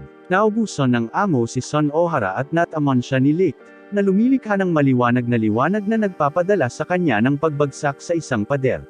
Napansin ng Pil na ang bilang ni Son Ohara ay bumaba sa 16,000. Ipinaliwanag ni Nana na si Son Ohara ay nasa ilalim ng kontrol ng isa pang personalidad, na naghahanap ng mas malakas na kapangyarihan, ngunit ngayon ay bumalik na siya sa kanyang sarili. Binuksan ni Son Ohara ang kanyang mga mata, nakita ang dugo sa kanyang mga kamay, at sumisigaw. Inihayag ni Nana na sa mga alas, mayroong isang batang babae na hindi kailanman pumatay, ngunit siya ay natakot at nadama na walang silbi, ngunit siya ang pinakamabait sa kanila. Si Son Ohara ay nagsimulang umiyak, napagtanto kung ano ang nangyayari. Sinabi ni Nana na dapat ay gumamit sila ng gamot kay Son Ohara upang pilitin ang kanyang kapangyarihan laban kay Lick. Nilapitan siya ni Lick, tinawag ang kanyang mga pangalan, at binaril siya ni Son Ohara, na idineklara ang kanyang sarili na kaaway. Niyakap ni Hina si Lick, nakikiusap na huminto na siya at bumalik sa normal niyang sarili. Hinawakan niya siya, sinasabing kaaway siya, ngunit binaril siya ni Son Ohara, binibigyan sila ng oras para tumakbo. Sinipa siya ni Lick at naghanda na magbigay ng huling suntok, ngunit gusto lang ni Son Ohara na makita siyang ngumiti tulad ng dati. Nakialam si Jail, pinatigil si Lick at sinuot ang salamin ni Son Ohara para sa kanya. Hinarap niya si Lick, na nagpapatunay na siya ang bagong kalaban. Naghahanda si Jail na harapin si Lick, na itinaas ang kanyang espada para umatake. Lumilikha ng nakakasilaw na liwanag ang kanilang sagupaan, na nagpapahirap na makita, at napaatras si Jail, muling bumukas ang kanyang sugat sa dibdib. Hinikayat siya ni Son Ohara na huminto ng malapit ng hampasin si Lick, at tumalon siya para protektahan si Jail mula sa pinsala. Sinabi niya kay Lick na huminto at humingi ng paumanhin sa pagbaril sa Jail, ngunit nananatili itong kalmado, pinunasan ang mga luha sa kanyang mga mata. Binalaan sila ni Nana na mag-ingat habang si Lick ay nagpapakawala ng isa pang pag-atake, ngunit ang Jail ay madaling hinaranggan ito ng isang bakal na bato, na nagpapakita na ang kanyang paniniwala ay mas malakas kaysa sa talam ni Lick. Pagkatapos ay binato niya si Lick ng bakal, na nagpabagsak sa kanya. Ang kulungan ay nagtatanong kung ito ba talaga ang pinaniniwalaan ni Lick. Ipinaliwanag ni Lick na dapat niyang alisin ang lahat ng mga kaaway ng digmaan upang maiwasan ang kanyang mga kaibigan na maging mga mamamatay tao mismo. Kinikilala ng Jail ang maling paniniwala, ngunit nangangako na labanan si Lick ng maayos. Nagsuot siya ng isa pang guwantes na may counter at lumikha ng isang bakal na estatwa para labanan si Lick. Gamit ang rebulto, inabot ni Jail ang isang suntok na nagpapalipad kay Lick. Pagkatapos ay itinulak siya sa lupa. Inalis niya ang maskara sa mukha ni Lick, at bumalik si Lick sa kanyang sarili. Ang iba ay nagdiwang, at pinasalamatan ni Son Ohara si Jail sa pagligtas sa kanya, ngunit siya ay umubo at bumagsak dahil sa kanyang pinsala. Nagmamadali silang gamutin siya, habang si Hina ay nagpapahayag ng kaluwagan na okay si Lick. Sa cottage, ginagamot nila ang mga sugat ni Lick, at siya ay bumubuti. Nagtanong si Hina tungkol sa Jail, at sinabi ni Pil sa kanila na si Jail ay ipinatawag ng Supreme Commander. Nakilala ni Jail ang Supreme Commander, na naging dating Kapitan Allen. Tinanong siya ni Jail tungkol sa mga sundalong nakaitim na uniforme na umatake sa kanila, na nagsasabing bahagi sila ng militar ng Al-Shaiyan. Inihayag ni Allen na ito ay isang lihim na alam lamang ng mga matataas na opisyal. Ang mga itim na naka-uniforming sundalo ay talagang bahagi ng Al-Shaiyan Supreme Military Council Special Services Unit, na may tungkulin sa mga pagpatay at pagdukot sa ilalim ng maharlikang pamilya. Binabalaan ni Allen ang Jail na umiwas sa kanila, dahil sila ay mga pinakamakapangyarihang elite na may balanse, at ang pagtawid sa kanila ay maaaring nakamamatay. Bumalik sa cottage, naiintindihan ni Lick kung bakit ipinatawag si Jail, ngunit ang iba ay nalilito. Pumayag si Lick na isuko ang kanyang sarili, na pinaghihinalaan na naisip ng konseho na inatake nila ang lahat ng bagay at nag-alok na iligtas ang mga tauhan ng Jail kung ibibigay niya si Lick. Samantala, patuloy na bumababa ang bilang ni Lick. Nakiusap si Sun Ohara kay Jail na huwag iyon si Lick, sa takot na sila ay magdroga sa kanya tulad ng ginawa nila sa kanya at gamitin siya bilang sandata ng digmaan. Itinulak siya ni Jail sa isang tabi, iginapos siya, sinalin, at pil sa dingding gamit ang kanyang bakal upang pigilan silang makagambala. Kukunin na sana niya si Lick nang magmakaawa si Hina na huwag kumapit kay Lick. Pumagitna si Nana, sinampal si Jail at ginulat ang lahat.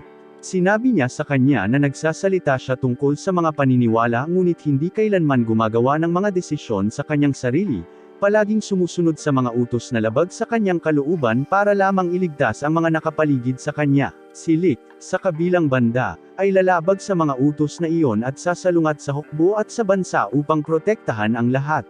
Napagtanto ni Jail na tama siya at pinalaya niya ang lahat. Nagsimulang lumuha si Nana, na inaalala kung paano 300 taon na ang nakalilipas, sila lang ang tumayo laban kay Lick at naniwala din sa kanya. Inihayag niya ang kanyang kapangyarihan at tinitiyak sa kanila na aalagaan niya sila. Hinihimok sila ni Nana na bumalik sa 300 taon upang makita kung ano ang nangyari at posibleng baguhin ang mga bagay, dahil hindi niya magawa. Binalaan niya sila na mag-ingat, na idiniin na hindi ito panaginip at ang pagpapabeya sa kanilang pagbabantay ay maaaring nakamamatay. Nasumpungan nina Jail, Phil, Lin, at Hina ang kanilang mga sarili sa isang hindi pamilyar na lugar. Nakita nila si Sun Ohara na patungo sa isang gusali at tinawag si Lick, na papalapit din. Tumingin si Lick sa kanila na parang kinikilala sila, ngunit hinayla siya ni Sun Ohara papasok. Pumasok sila sa gusali, na puno ng mga taong dumalo sa seremonya ng pagbubukas ng paaralang militar. Napansin ng Jail na ang Lick na ito ay parang iba sa kanilang Lick. May nakabangga kay Hina, Dawn, na walang pakundangan na tinulak si Lin sa lupa. Pumasok si Jail upang ipagtanggol sila, ngunit napagtanto niyang wala siya sa kanyang kapangyarihan. Sinuntok siya ni Dawn, nakakakuha ng atensyon, ngunit iniiwasan ang away. Maya-maya, kumakain sila sa cafeteria, kung saan hindi nagkakasundo sina Jail at Takakazi. Pinasasalamatan ni Hina si Lick sa pagligtas sa kanya kanina, tinutukso siya tungkol sa hilig niyang magligtas ng mga babae, na humahantong sa isang mapaglarong awayan. Ipinaalam sa kanila ni Phil ang tungkol sa record room, kung saan ipinakita niya sa kanila ang isang video ng isang bagay na nahulog mula sa langit at ang Althing file. Gayunpaman, tinanggihan niya ang akses sa karagdagang impormasyon. Dumating si Captain Allen, ipinapaliwanag ang papel ni Althing bilang isang Diyos na nagligtas sa sangkatauhan at ang epekto nito sa mundo bago umalis. Napagtanto nila na ang Althing ay hindi nilikha sa Olsha at ang lahat ng tungkol sa Olsha ay nagmula dito. Kinikilala ng Jail na mas makabuluhan ang kanilang gawain kaysa sa pag-aaral lamang tungkol kay Lick. Sa panahon ng kanilang kampo, nagpasya si klase na maging isang hukbo na hindi pumapatay, na hinihikayat sila ni Smurman. Ang kulungan, gayunpaman, ay nagiging may pag-aalinlangan sa mga motibo ni Smurman. Sinundan niya si Smurman sa kanyang opisina at narinig siyang nakikipag-usap sa kanyang mga tripulante tungkol sa mga planong ibagsak ang Althing, ang proyekto ng Aces, at ipakita ang kapangyarihan ng mga balota. Naramdaman ni Jail ang masamang hangarin mula kay Smurman at napaluhod siya. Narinig ni Kapitan Allen ang kanyang nahihirapang paghinga nang lumapit ang batang Nana, na nagbabala kay Jail na papatayin siya sa loob ng 5 segundo kung hindi siya aalis. Si Kapitan Allen ay lumabas upang suriin, ngunit walang tao. Inihatid ni Nana si Jail sa kanyang silid, tinitiyak ang kanyang kaligtasan bago mag-teleport sa malapit na orasan, na ikinagulat ni Jail sa kanyang mga kakayahan. Inihayag niya ang kanyang sarili bilang 7 eksperimento, na may palayaw na Nana, na nagpapaliwanag na siya ay mula sa hinaharap. Inatasan siya ni Future Nana na turuan ang mga pinapadala niya sa nakaraan tungkol sa mga kasalukuyang kaganapan. Nagmungkahi ng laro kay Jail, na tumanggi. Nilinaw niya na siya ang unang ace na may kapangyarihan sa paglalakbay sa oras. Napagtanto ng Jail na ang lahat ng ace ay produkto ng paaralan. Ipinaliwanag ni Nana na ang mga taong may genetic synchronicity sa Althing, tulad ng Smurman, ay lumitaw pagkatapos ng pagtuklas nito, na nakakuha ng mga kapangyarihan ng walang mga balota. Ang DNA ni Smurman ay ginamit upang lumikha ng higit pang mga wizard sa pamamagitan ng pagtatanim nito sa iba. Ginamit nila ang mga batang tulad niya para sa eksperimento, ngunit siya lamang ang nakaligtas. Ibinunyag ni Nana na si Lick ang susunod para sa operasyon, at pinag-iisipan ni Jail kung dapat ba nilang itigil ito para baguhin ang hinaharap. Gayunpaman, inamin ni Nana na ang kanyang sarili sa hinaharap ay nagbigay ng ilang mga detalye. Tinatanong ng Jail kung bakit magiging mamamatay si Licht sa hinaharap at kung bakit hindi kailanman naging isang nun-killing army si Klaus, ngunit kulang sa mga sagot si Nana. Habang lumiliit ang oras, nanlulumo si Nana. Binigyan niya si Jail ng memory card, isang regalo mula sa kanyang sarili sa hinaharap, na nagpapaliwanag ng kahalagahan nito. Nag-aalok si Jail na isama siya, ngunit tumanggi siya, sa takot na mababago nito ang hinaharap. Gayunpaman, naniniwala si Jail na dapat magsimula ang pagbabago sa pagtulong niya sa kanya. Nakangiti siya, naiintindihan kung bakit hindi siya pinadalang mag-isa, at hinihikayat siya na magpatuloy nang wala siya. Nangako si Jail na babalik sa loob ng 300 taon upang tuparin ang kanyang hiling, at pumayag siya, na nagpaalam sa kanya habang nakikipagsapalaran siya sa kanyang paglalakbay. Matapos makalakam ng lahat ng impormasyon, iginiit ni Hina na mailigtas pa rin nila si Licht. Kailangan lang nilang pigilan siya sa pagiging isang mamamatay na halimaw sa pamamagitan ng pagtulong sa kanya na tuparin ang kanyang pangako na hindi papatay ng sinuman. Naniniwala sila na kaya nilang manalo sa digmaan nang hindi hinahayaan si Licht na pumatay ng sinuman. Dahil pinahahalagahan sila ni Licht bilang mga kaklase, maaari nilang suportahan siya sa pamamagitan ng pananatili sa kanyang tabi. Sumama sa kanila si Jail, sumang-ayon kay Hina at sinabing mailigtas din nila sina Licht at Nana. Sinabi ni Phil na si Licht ay naging isang alas at nanalo sa digmaan sa pamamagitan ng pagpapatuloy ng pagpatay. Hindi sumasang-ayon si Hina, sinabing ang ordinaryong Licht ay mas malakas kaysa sa pagpatay kay Licht. Isang puntong inamin ni Jail. Inaalala ang kanyang unang pakikipaglaban kay Licht, binitawan ni Phil ang argumento, at iginiit ni Hina na dapat nilang pigilan si Licht na pumatay ng sinuman. Pinutol sila ni Alan, ibinalita na sinasabi ng mga kaibigan na maayos ang operasyon. Ipinaabot ni Hina ang balitang ito sa iba, na nagpapahiwatig na maayos ang operasyon ni Licht. Nakaramdam ng pagkadismaya si Lin sa kanyang sarili dahil hindi niya naisip kung paano tutulungan si Licht, ngunit ginawa ni Hina. Inaalo siya ni Phil, na sinasabi sa kanya na huwag sisihin ang kanyang sarili at kinikilala ang kanyang pagiging matulungin bilang isang magandang katangian. Itinatanggi ni Lin ang sinumang may gusto sa kanya, ngunit bago pa maipagtapat ni Phil ang kanyang nararamdaman, nagsimula ang digmaan at inaatake ang paaralan. Nasaksihan nila ang pagpatay ni Licht sa mga sundalo sa unang pagkakataon upang pigilan ang mga ito sa pagpapasabog ng mga hindi umiiral na nukes. Nalungkot dahil hindi nila napigilan, nagmamadaling tingnan siya ni Hina. Hinanap niya ito at nakitang nagsisisi siya sa kanyang mga ginawa, hindi man lang pinakinggan ang mga pagtatangka nitong aliwin siya. Nauubos ang oras habang nagsisimula silang kumikinang at hinihila pabalik sa hinaharap. Nagpaalam si Jail kay Takakis at sa iba pa. Nagpasya si Hina na kahit papaano ay iligtas si Licht, ngunit isinaaktibo niya ang kanyang bilang upang pumatay sa ngalan ng lahat. Napagtanto niya na hindi nila mababago si Licht at nauunawaan niya na inaako nito ang responsibilidad na iligtas ang lahat ng mag-isa, kahit na hindi hinihiling. Sa paggawa ng kanyang desisyon, napagtanto niyang mahal niya si Licht. Hinahalikan siya nito at nangakong laging nasa tabi niya. Nangako siyang susuportahan siya, magkakaroon ng mga anak, at bibigyan siya ng pagmamahal anuman ang mangyari, na ipinapaalam sa kanya na hindi siya nag-iisa. Bumabalik sila sa hinaharap at inamin ni Nana na hindi nila mababago ang hinaharap, ngunit okay lang sa kanya. Gusto lang niyang maunawaan nila kung paano nagsimula ang lahat. Iminungkahi niya na kumain sila, ngunit hiniling ni Hina na makita si Licht. Natagpuan niya siya sa isang bangin at tinanong kung maaari nilang kunin ang kanilang tinigilan 300 taon na ang nakalilipas. Ngunit sinabi ni Licht kay Hina na hindi niya maulit kung saan sila tumigil dahil bata pa siya, at mahigit 300 taong gulang na siya. Tinatakpan siya ng kanyang kapa, pinayuhan siya nito na lumaki at ituloy ang mga bagay na gusto niya kasama ang isang taong talagang pinapahalagahan niya.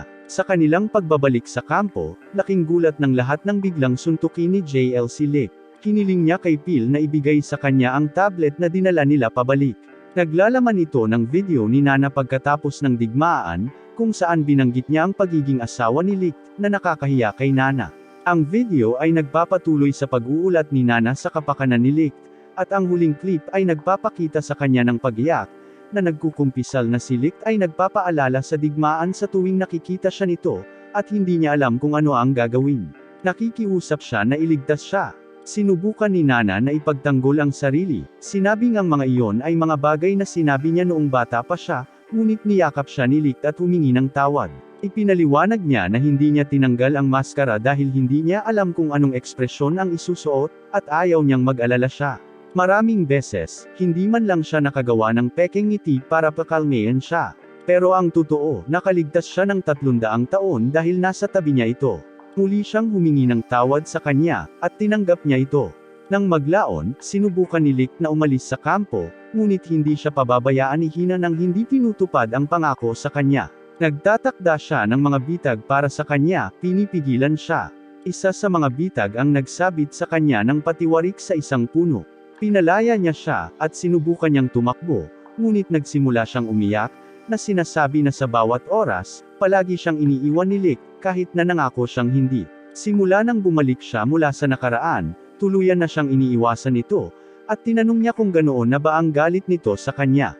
Nais ni Licht na linawin ang mga bagay-bagay at itinanong kung ang ina ni Hina ay si Sukina, na ikinagulat ni Hina na alam niyang ipinaliwanag ni Licht na si Sukina ay kanyang kaibigan noong bata pa siya, ngunit hindi siya sigurado kung nabuhay ito pagkatapos ng 300 taon. Nang makita si Hina na may orihinal na balota na nakumpirma sa kanya na siya ay anak ni Sukina, inihayag niya na ang balota ay nagbibigay sa may-ari ng karapatang bumoto sa lahat ng bagay, at ang pagtitipon ng lahat ng 7 ay maaaring kontrolin ang anuman, maging ang mga batas ng kalikasan, ang sekreto ng OSHA. Siya speculates na Sukina kinuha ito mula sa espesyal na unit ng serbisyo sa ilalim ng Smyrman, isang bagay na siya ay mahusay sa. Samantala, nakatanggap si Smyrman ng ulat na nahanap na nila si Hina. Iminumungkahi ng sundalo na kunin ang balota, ngunit iginiit ni Smyrman na bahagi ito ng plano. Binibigyan niya si Licht ng isang bagay na protektahan, isang paraan para bumalik si Licht sa kanya bilang ace ng kumikislap na strike na gusto niya.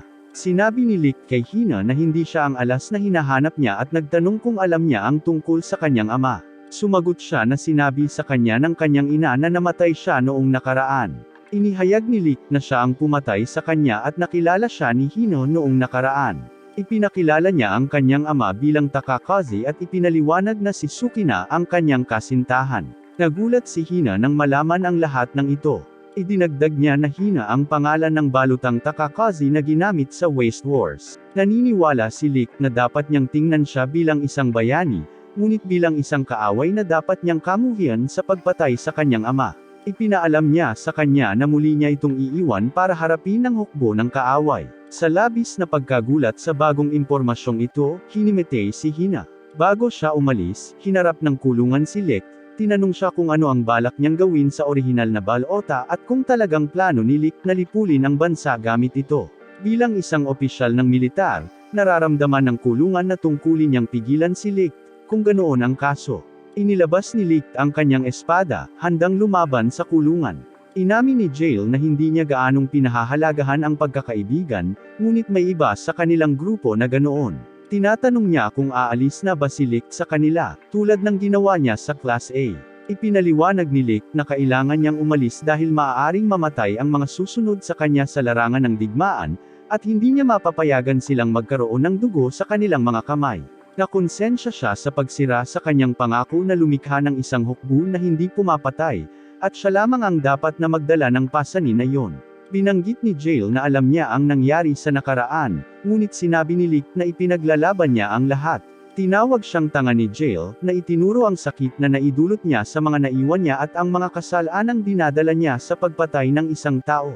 Sinabi ni Licht na mas mabuti para sa kanya na pasanin ang pasanin kaysa gawin ng iba ang gawain. Natroma siya sa amoy ng dugo, pero okay lang sa kanya na ipaglaban niya ang kanilang pangako. Inakusahan ni Jail si Licht na naghahanap ng kasiyahan sa sarili. Binalaan niya si Licht na kung sa tingin niya ay kaya niyang labanan ang buong hukbo ng mag-isa, handang hamarang si Jail. Sumang-ayon si Licht, pareho silang nagkulong. Magkahiwalay silang pumunta, ngunit hiniling ni Licht kay Jail na protektahan si Hina at ang lahat. Habang lumilipad siya sa himpapawid, nagpapahayag siya ng pasasalamat para sa grupo at nais niyang tanggapin ang nararamdaman ni Hina. Gayunpaman, natatakot siyang muli niyang saktaan ang taong mahal niya. Umaasa na lang siya na kapag natapos na ang lahat ay makikita niya itong muli.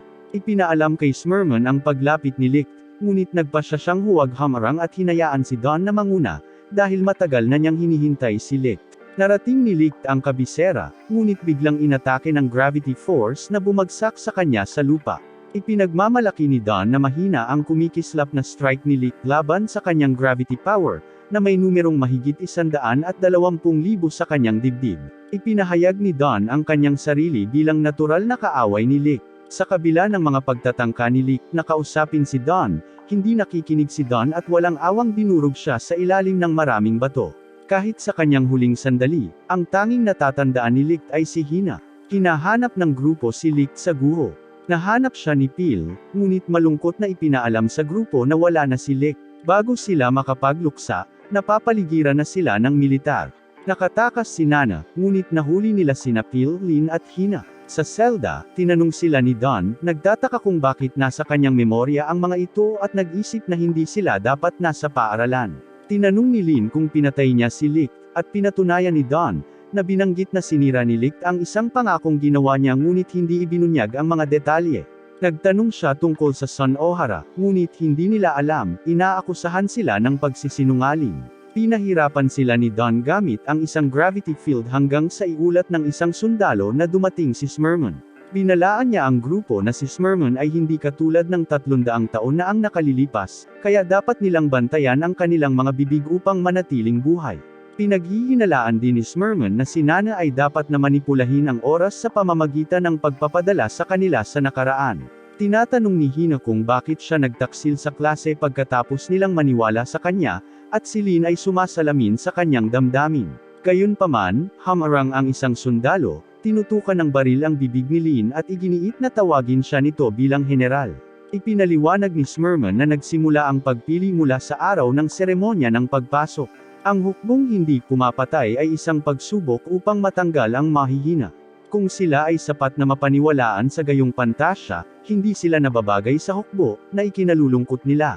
Pagkatapos ay inutusan niya si Don na gawin ang operasyon ng ACE sa kanila. Nakakagulat ang lahat, sinabihan niya silang huwag mag-alala tungkol sa pagsusuri sa kanilang mga gene at inutusan silang subukan ang bagong gamot sa kanila bago umalis. Gumagalaw ang sundalo upang ibigay ang gamot kay Hina, ngunit iginiit ni Don na isagawa ang pagsubok sa pagiging tugma ng gene. Tumanggi ang sundalo, binanggit ang mga utos ng general at ipinaliwanag na maaaring gawing ACE ng gamot ang sinuman ang hindi isinasaalang-alang ang pagiging tugma ng gene.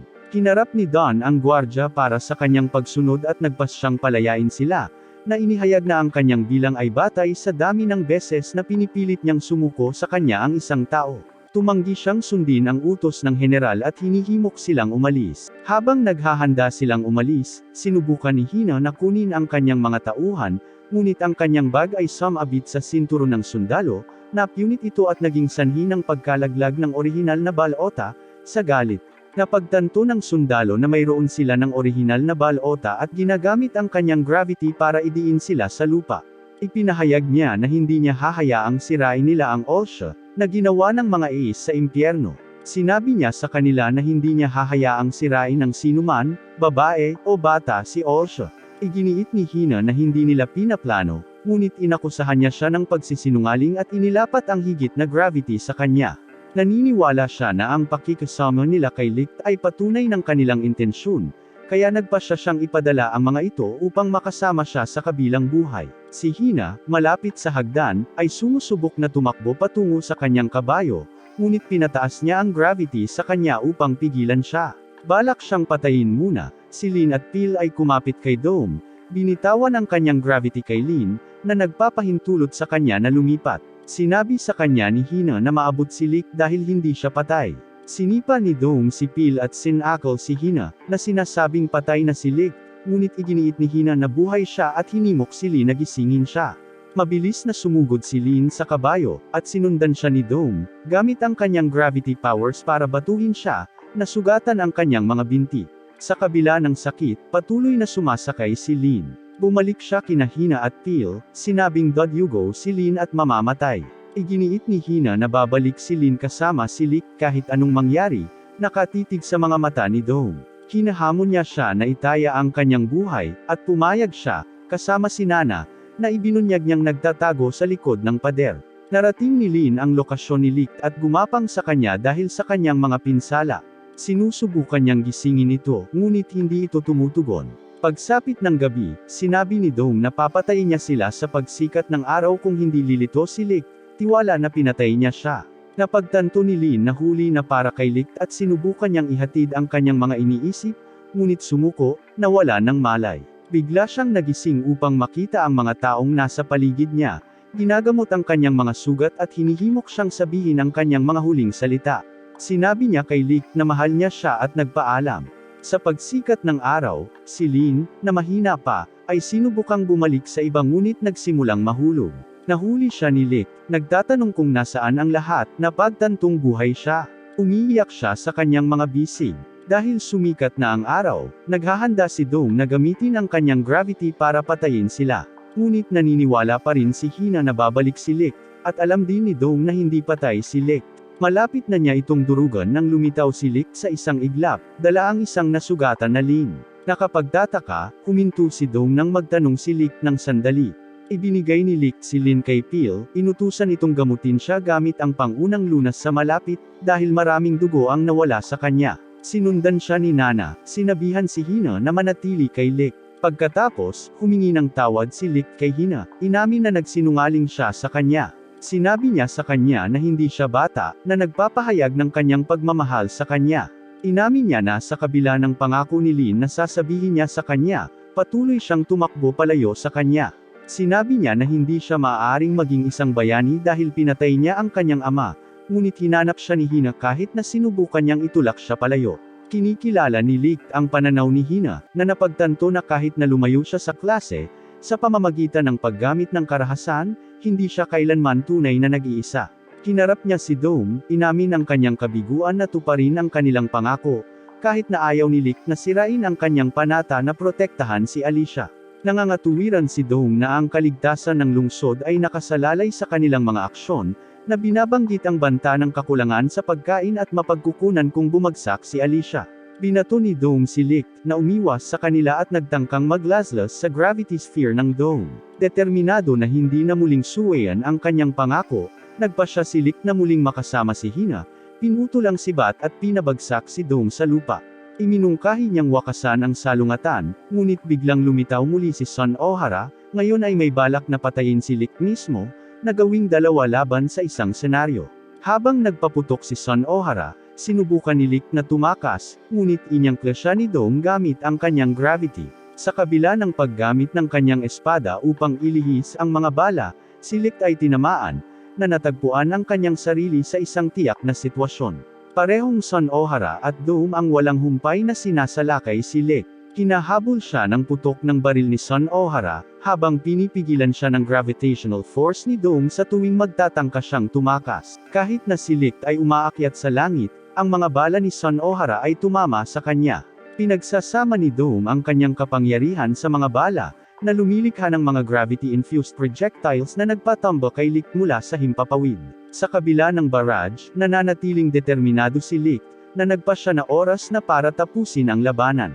Gumagamit si Dong ng gravity upang hindi makakilos si Lick, habang si Son Ohara ay nagpapatuloy sa kanyang pag-atake. Sa kabila ng mga pagsisikap ni Lick na ipagtanggol ang kanyang sarili, pinapataas ni Dong ang puwersa ng grabidad, na pinilit na ibaba ni Lick ang kanyang bantay. Ipinahayag ni Son Ohara ang kanyang pagkabigo kay Lick sa pagtanggi sa kanya nang hinahangad niyang samahan siya.